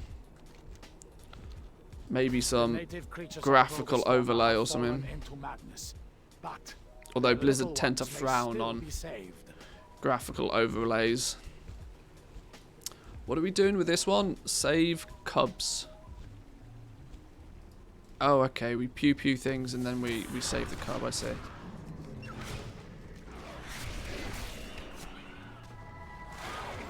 Probably show up in the world quest list add-on before too long. Yeah, that's true. There was one.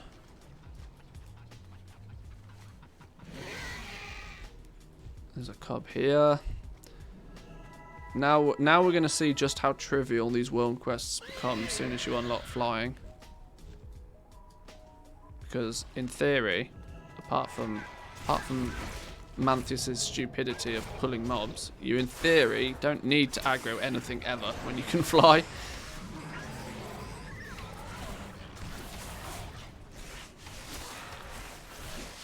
For that puzzle, look up solve lights out. Yeah, that's what it's based on. And there is, yeah, there's some, what would you call it? Equation that you can use to correctly solve those. Too big brain for me though. I generally like to consider myself relatively smart, but those things can take a long walk off a small pier. Some of you might have seen the I even turned it into a highlight video for it came out the weekend. Me trying to solve another one of those in Zereth Mortis. Took me nearly 10 minutes and gave me all of 2 ciphers. Gross.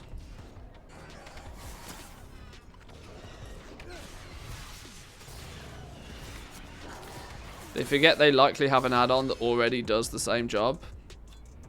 Often the case. I mean, this monkey speed thing, I actually think this is... I think LVUI has this built into it. Yet I still use monkey speed for it. Somebody the other day, I can't remember, it might have been on my Discord, somebody pointed out how you can get this speed thing without the need of a separate add-on. If you use LVUI, it's built into it already. I can't remember how you do it though, so that was really not helpful, was it? Oh well. Google it.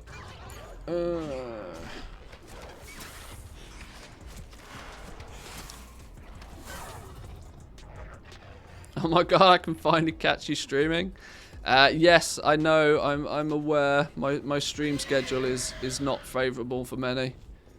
If you unless you are an unemployed European or you work from home and can watch live streams, I appreciate it gets relatively difficult to catch me live.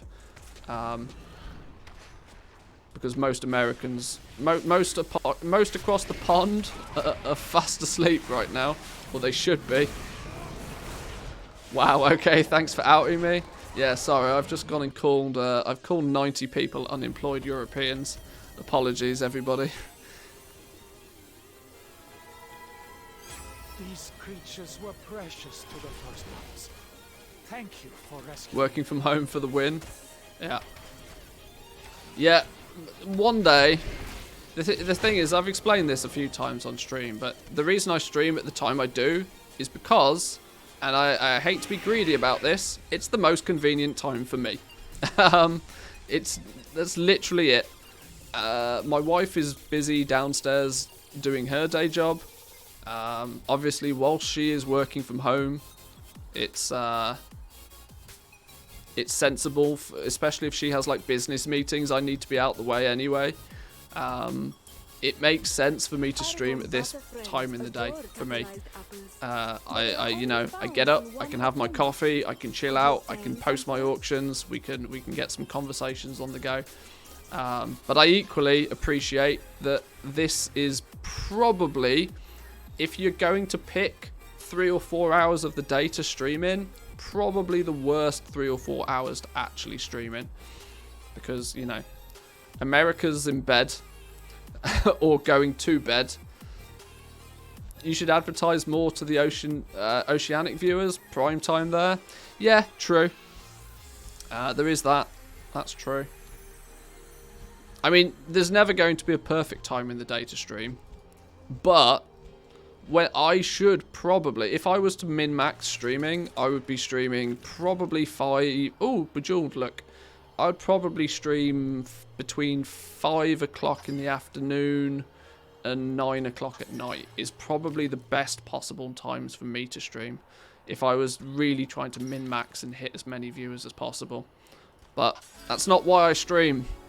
I stream because I enjoy streaming and it's good fun and I like talking to you guys. I don't do it for any significant monetary gain. I'm not looking to become the next 50k Andy. I mean, if it happens, I'll take it, but it's not going to, so. Ooh, can we make a 5?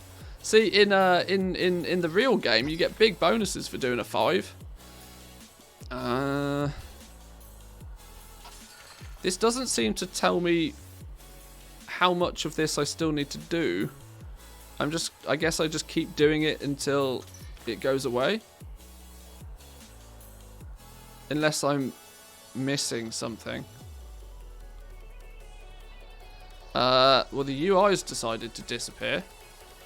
I think that's meant to happen.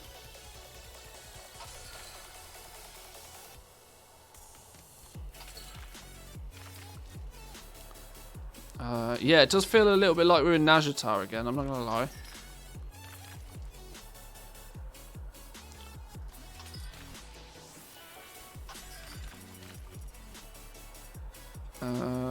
Lots of blues here. Oh, there we go. And we didn't get anything for doing that, though. Okay, they're definitely not finished. They're there, but they're not finished.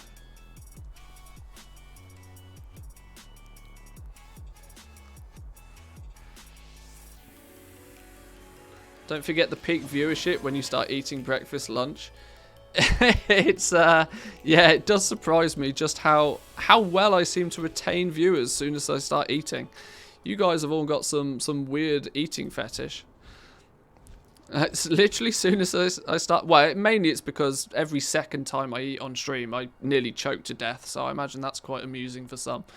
And I suppose we tend to get into some I don't know. There's probably some reason. Mukbang much? Well, yeah, maybe. Maybe it's that theory. Maybe watching other people eat food is humorous or entertaining to some. I don't understand it, but it's better than TV. Watching Manthis choke to death on a Dorito. Yeah, lovely.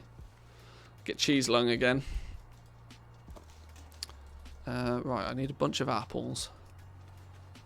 An apple a day keeps the world quests at bay.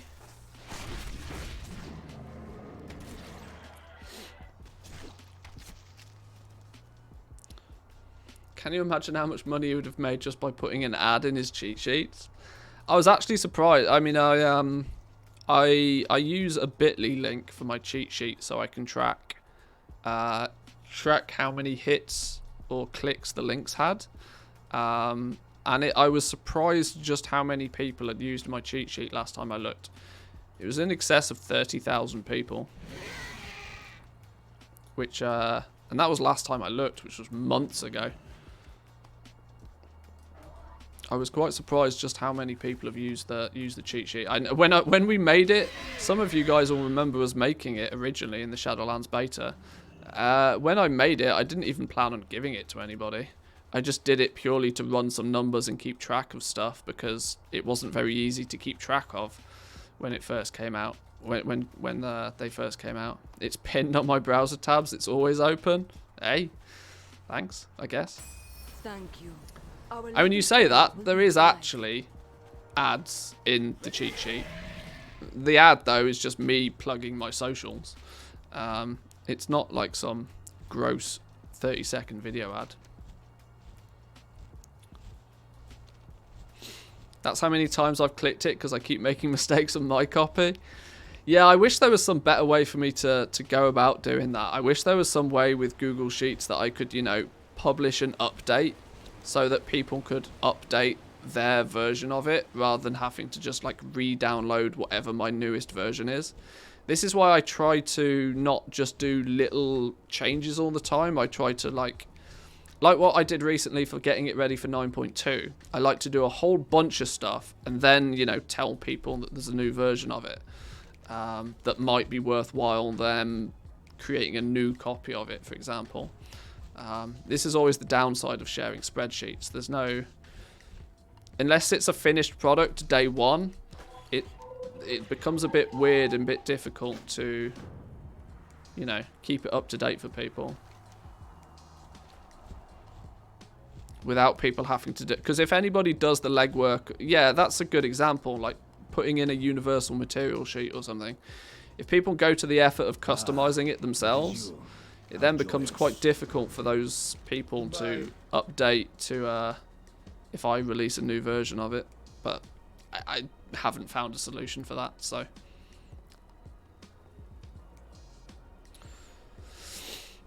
The whole global material list, the global material list thing is probably not something I'm going to do for 9.2, but when we remake it for 10.0, I will probably do something like that.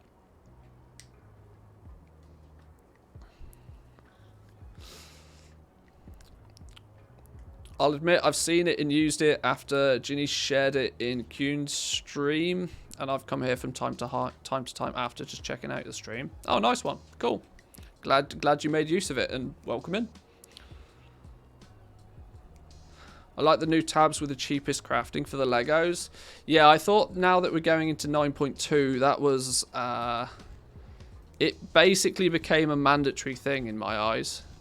The fact that we're going to have 3 different ways of creating a single, just a rank 4, like a default rank 4. There's going to be 3 different ways that you're able to make it.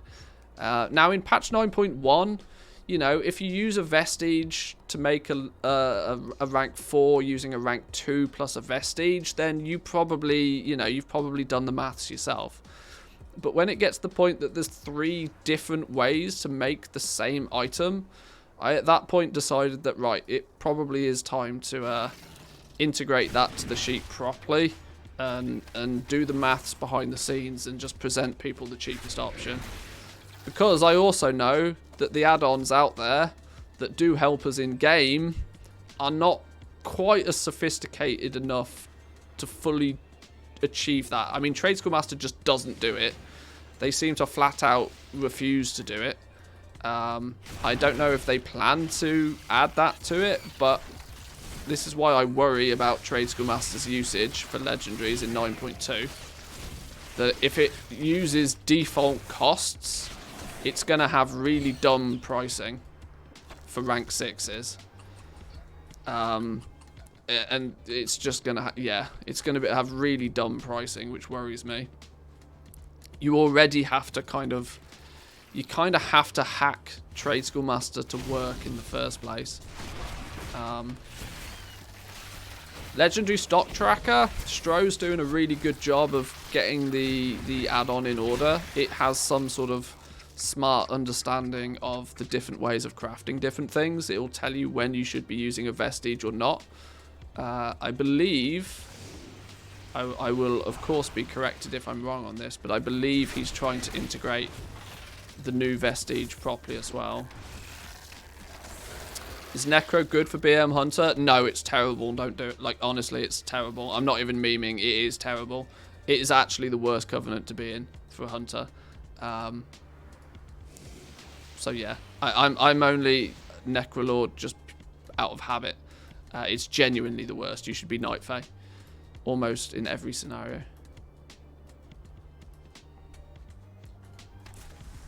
Not that I know a huge amount about a Hunter, but I definitely know that Necrolord is the worst one to have.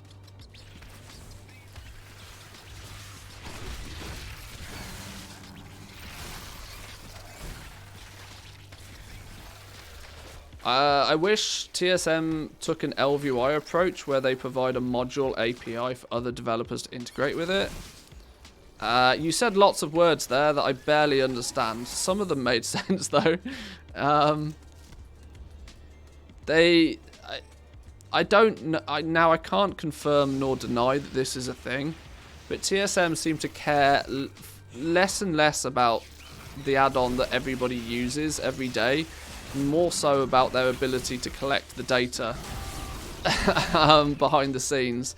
They seem to, for some reason, and I don't quite understand why, seem to put a higher emphasis on just collecting large amounts of data.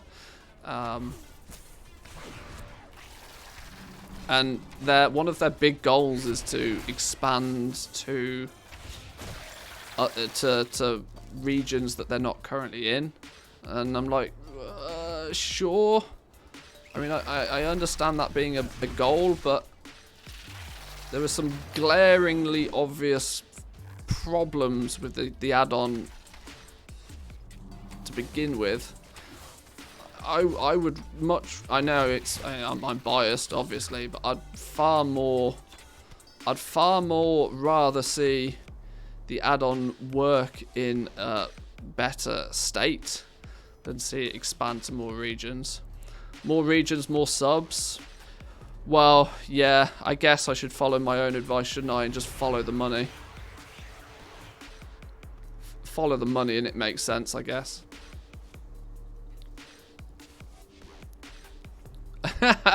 we saw a sneak peek of Sapu's accounting sheet on Twitter the other day. I was very interested to see on the income tab, on the income column, they have ClickBank. I'm like, what are they selling on ClickBank? What's TSM doing selling stuff on ClickBank? I didn't quiz him, but because, you know, it's his prerogative how TSM makes their money. But I was like, what the hell are they selling on ClickBank to make revenue?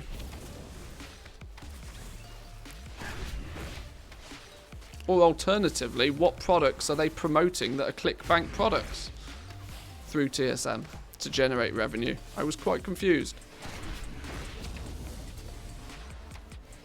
For those that may not be aware, ClickBank is like an affiliate marketing platform where you can host products and people can promote and sell them for you, and then they get a commission.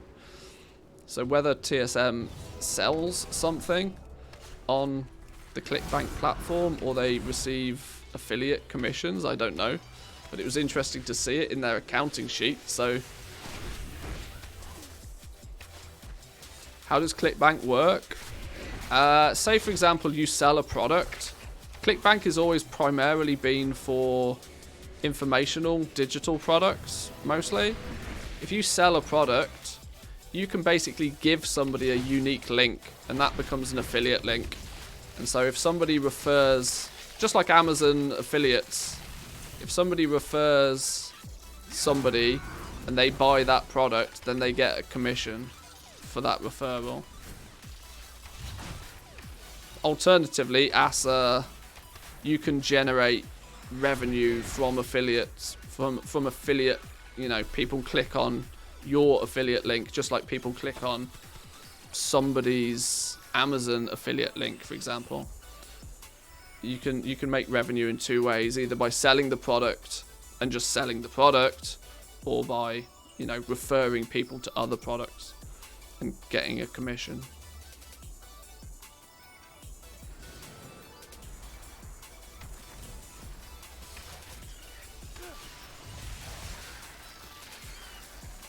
As Necrolord, the Hunter Lego's decent. Probably. I don't use it. This is PTR though. I don't really care. I'm just playing about.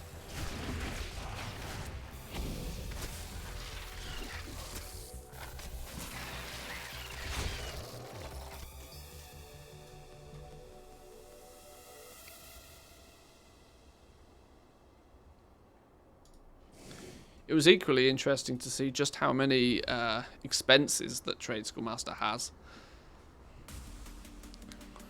For reference, I can probably I can show you what I'm talking about. I've suddenly realised I'm doing a lot of talking and I'm not really doing a good job of explaining what I'm talking about.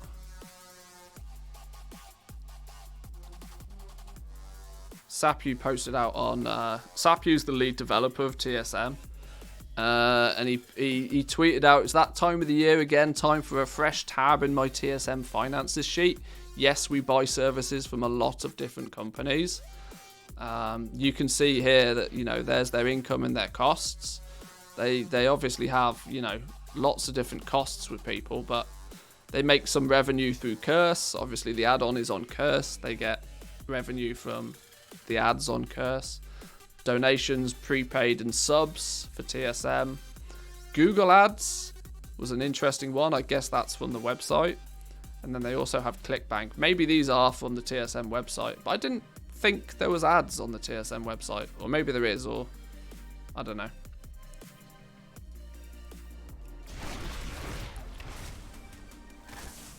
Unless they take 1% of the 5% auction house cut. Can you imagine? I'm quite sure they don't. Sapu's just rolling around in 10 million gold caps. Adblock confirmed. As a streamer, I feel obliged to use adblock.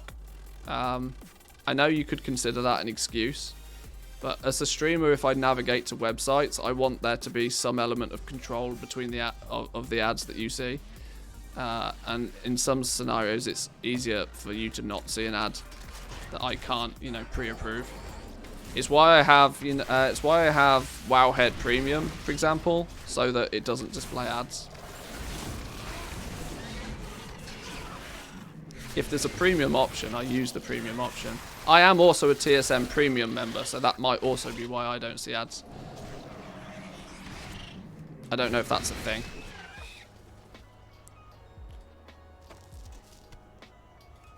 Not that I traverse the weird corners of the internet live on stream very often.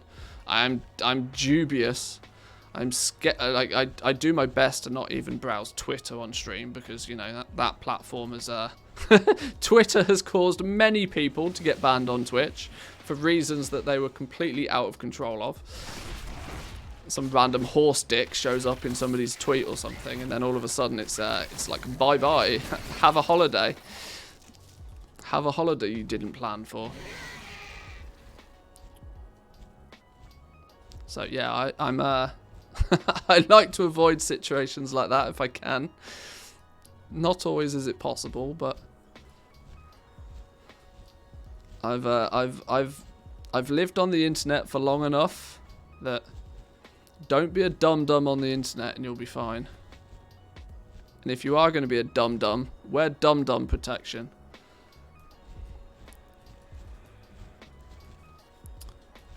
This daily quest is really annoying because there never seems to be enough things to do for it. I need more debris, but there doesn't seem to be anywhere to get more debris from.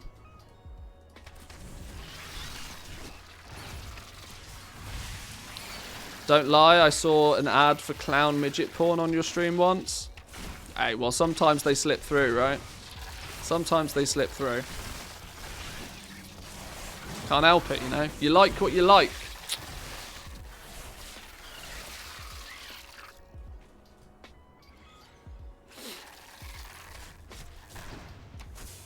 Block doesn't take everything. No. Hey, maybe that was on my whitelist. Maybe, you know, maybe I'll let that through.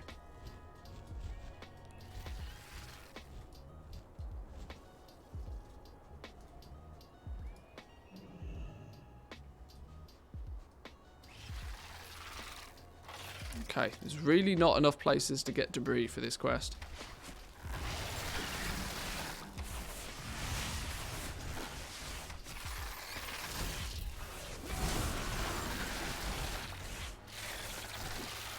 You block all the way. Adblock does some fishy stuff with your data. I don't have any data that I do not publicly make available any data that I don't expect to be made publicly available. I kind of understand, you know, the way the world works. The world revolves around data. If you're not buying something, you are the product, and it's your data that's, you know, they're harvesting. Sooner people appreciate and understand that, the better in my mind.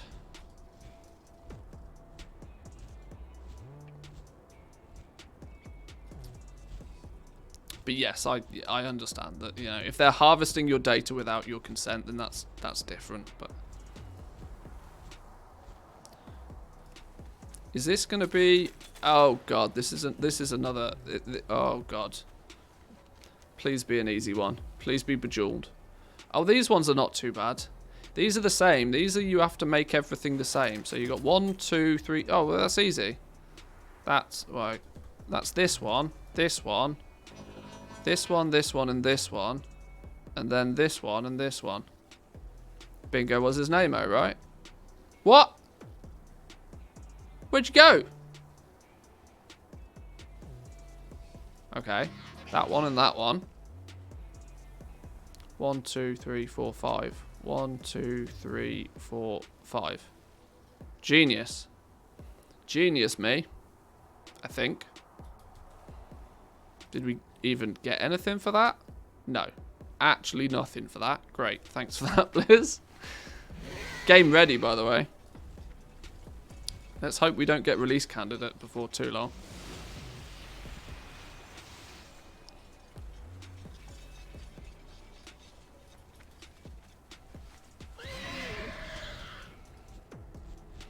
Correct me if I'm wrong, if I use a vestige on a rank 1 legendary, I get 15... No, you don't. You get 5 experience. The experience you get when crafting a legendary is based upon the base rank... It is based on the rank of the pattern. So a rank 1 pattern will always give you, regardless of whether you use a vestige or not, a rank 1 pattern will always give you 5 experience. A rank 2 pattern will always give you 10 experience, and a rank 3 pattern will always give you 15 experience. And by the time you have the rank 4 pattern, you don't get any more experience. So, yeah, there's it's not actually a great catch-up system. Let's be honest. The only way that it actually works effectively as a catch-up system is if you can use vestiges early to make competitively priced patterns or items you wouldn't normally be able to make. But with the outrageous price of Corthite crystals, that's not really been an option for anybody for a long time. So, great catch-up, Blizzard. Great catch-up system there, Blizzard. Well done. So many bugs in such a small zone.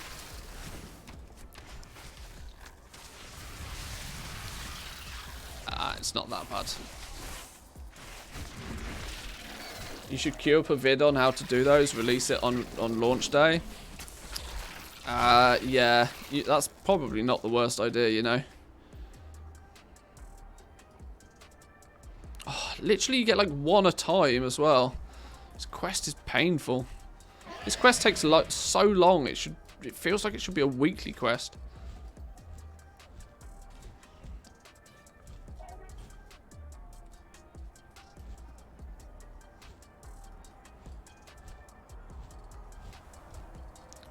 The zone for these bee things is massive, but I can never find any anywhere. Oh, here we go. Here we go. Oh, now that's 27. I hope they announce 10.0 soon. As soon as we get a 9.2 announcement, I think we are very, very quickly going to get a 10.0 announcement as well. Very quickly.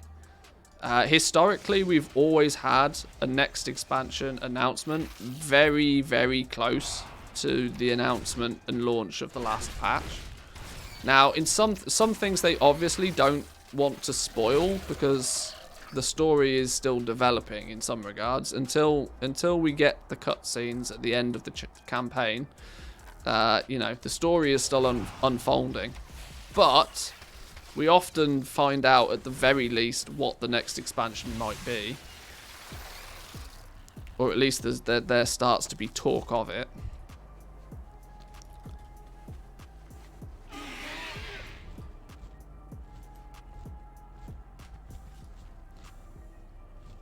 Not looking forward to doing this on 11 characters.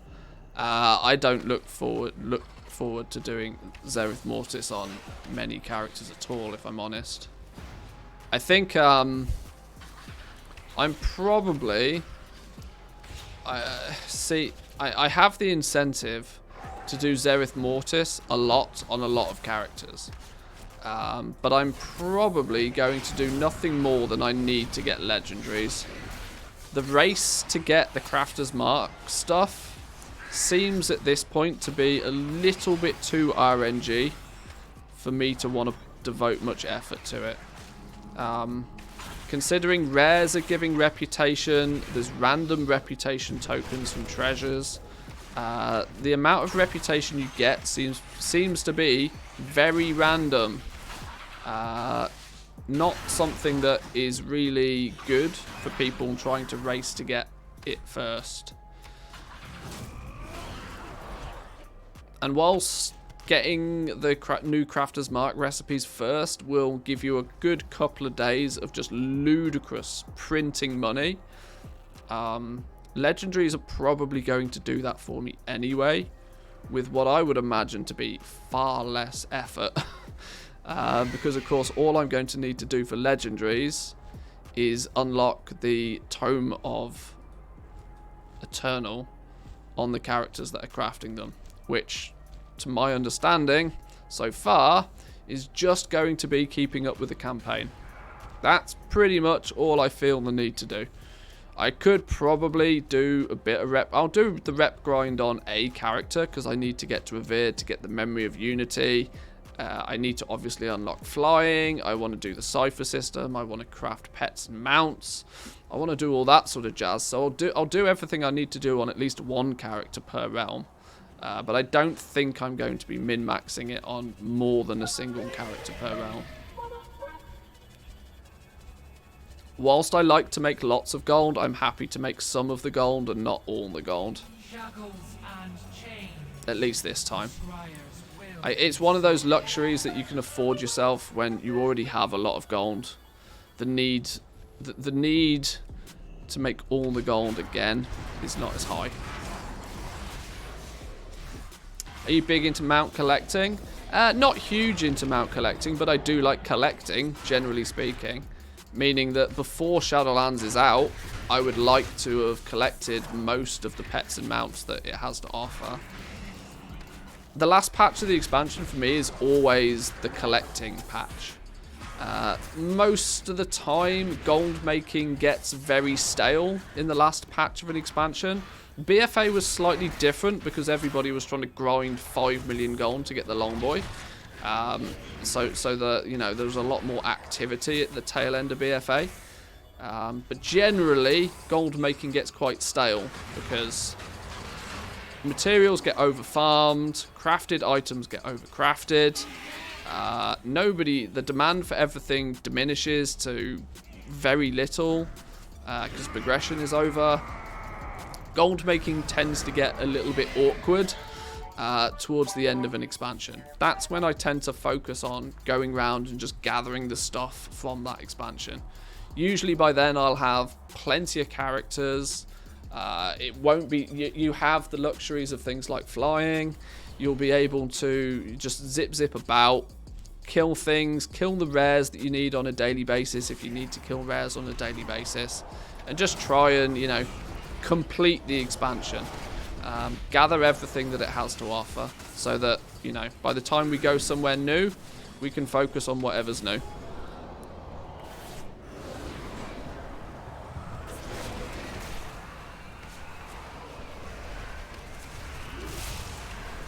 I was watching someone the other day who's doing a bit of collecting. He surprised me by saying Shadowlands has over 100 mounts. Oh yeah, it's an ungodly amount of mounts. And pets as well. There's stupid amounts of them. This expansion, they've gone to town on collectibles like that, which is a bit of a drawback for some people, because every time you release a new pet or a new mount, it diminishes the achievement of collecting the other ones. Because if you have 1 out of 500 items, it's not as cool as if you have 1 out of 100 items. Yeah, the whole reskin saga as well is a bit frustrating. Having 20 different mounts all the same, just with a different reskin, really doesn't incentivize people to go and get them. Or at least not to get all of them. You almost end up hunting unique models. And if you've got one of a unique model, then, you know, that you might be happy with that. Just because you don't have the right colour. I mean, you know, if you've got a blue pony, why do you want a turquoise pony? You know, there has to be at least some significant difference for you to really feel that it's worth you going out of your way to gather it. My mount collecting took a massive dive when I got to 400 mounts. Am I right in thinking that that's the biggest achievement you can get for mounts at this point still? There's still only a 400 mount achievement and nothing more. Which blows my mind, because isn't there like nearly 600 mounts or something now?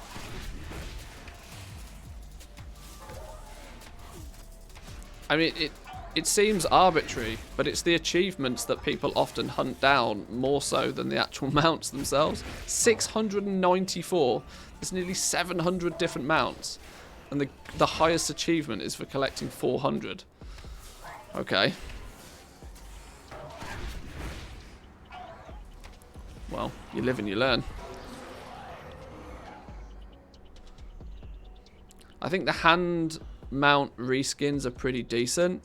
They're decent until they release the 10th one of them. That's the thing, right? It's alright having a couple of them because it's a very unique mount to begin with. It's really cool.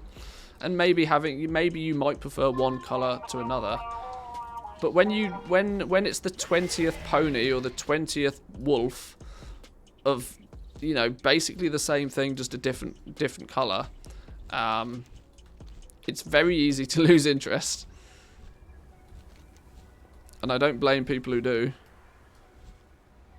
We can't unlock this yet because this is a schematic for a mount, and we haven't learned how to unlock the mount yet, which is probably why we can't hand in this quest. I don't think we're meant to have this quest. I don't think you're meant to be able to get it until you've unlocked the ability to make the mounts. But we found this schematic before the rest of the system was implemented, so I think it's just bugged for us. Right, let's go hand in those quests again, even though they keep disappearing off my map. I think they're around here somewhere.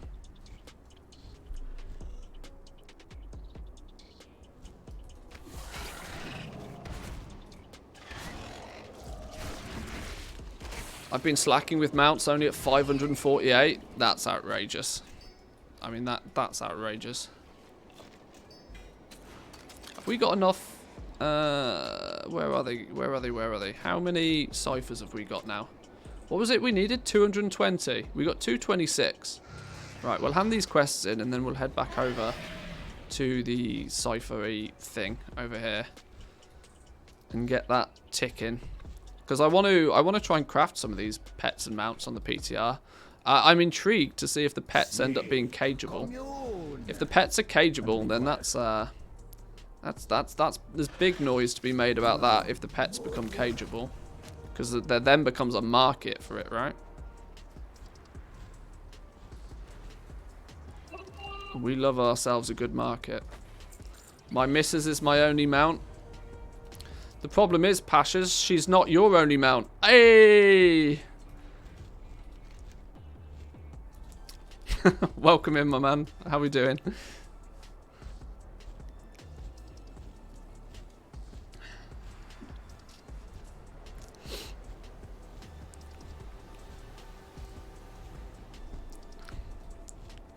Right, let's go get going on the next ciphery thing.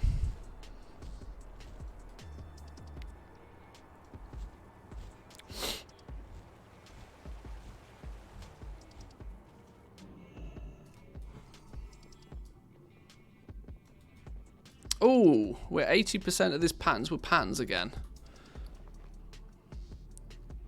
I did this the other day. I'm wondering if I opened the box for it though. I think I must have done.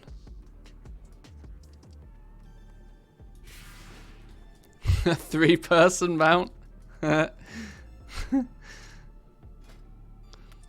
funny because it's true. She's a hive mind. She's got a group of 4 guys in her. Yeah.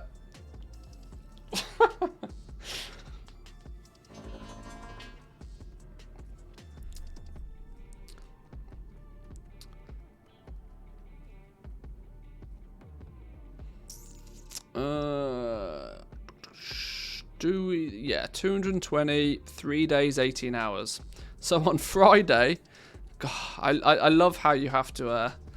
I love how there's time gating to test things on the PTR. On Friday, we'll be able to start looking at creating the mounts in Zereth Mortis with the, what was it called? The protoform synthesis.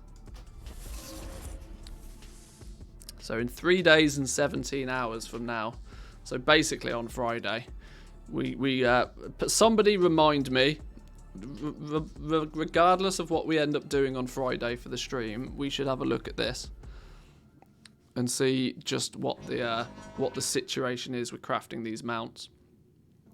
Because I'd like to get a bit of a heads up to where all the stuff comes for them. Alright, that's quite cool. At least we sort of did some in constructive, other than just, you know, chatting about rubbish all day. We got some in constructive on the go. I think I'm probably going to leave it there for today, though, boys and girls. I'm getting kind of hungry. You know, when Manthius gets hungry, the stream ends. It's real simple. I need to go get me some food. There's a couple of videos still scheduled for YouTube, some highlights from the last few days of streams. I'm going to try my best. See, I'm in two minds, right? Some people seem to be liking the highlight videos on YouTube, some people not so much. I'm of the opinion that there's so much valuable information, I think. Now, I know that's kind of, you know, egotistical to say, but I think there's a lot of valuable information that goes in, I try to put into these streams, and that people can get out of the streams. But I also know that I stream at really awkward hours for many people. So these shorter, sort of 2, 3, 4 minute videos, I think I'll continue to do them for the YouTubes. As just like mini highlight videos. I know they come across as quite low effort, but until we get something solid, until we get something concrete regarding, you know, this is a new system and this is exactly how it's going to work, I don't really want to create elaborate videos for those to then only the next week have to tell everybody something completely different. So clock in the highest viewer count before you go. Next time, just eat and then log off. Maybe. It's the natural way of streaming. You know, it takes an hour or two for people to filter in. And unfortunately, I only tend to stream for like 3 or 4 hours in a row.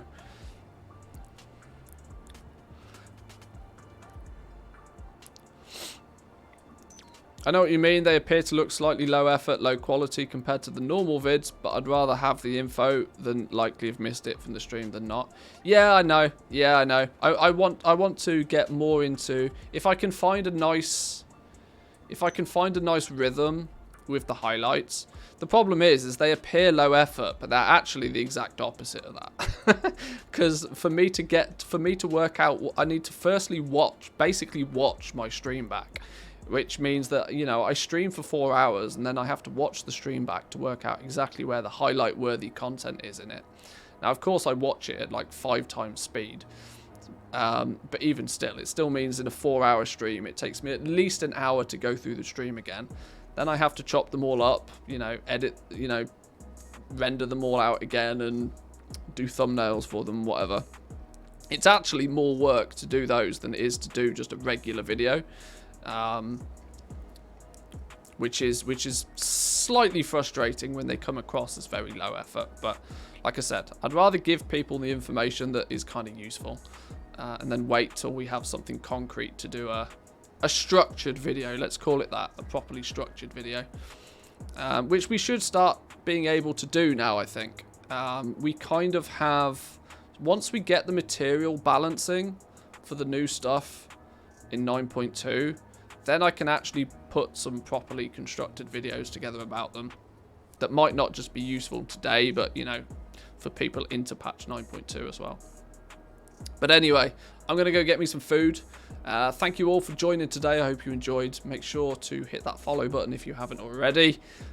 If you happen to give me some of Jeff Bezos's money, feel free to hit that sub button. You never know, you might have a prime lying about. I love Jeff Bezos's money, as does everybody else. I'll be happy to take some money off Jeff Bezos on behalf of you if you want to hit that prime button. But we will be back soon. I'm not guaranteeing tomorrow because I might have some stuff to do tomorrow. So I'm not guaranteeing the stream tomorrow. But if we do, it will be the same time, same place. Enjoy the rest of your day. Have fun. Happy goal making. And I'll see you all in a bit. Peace.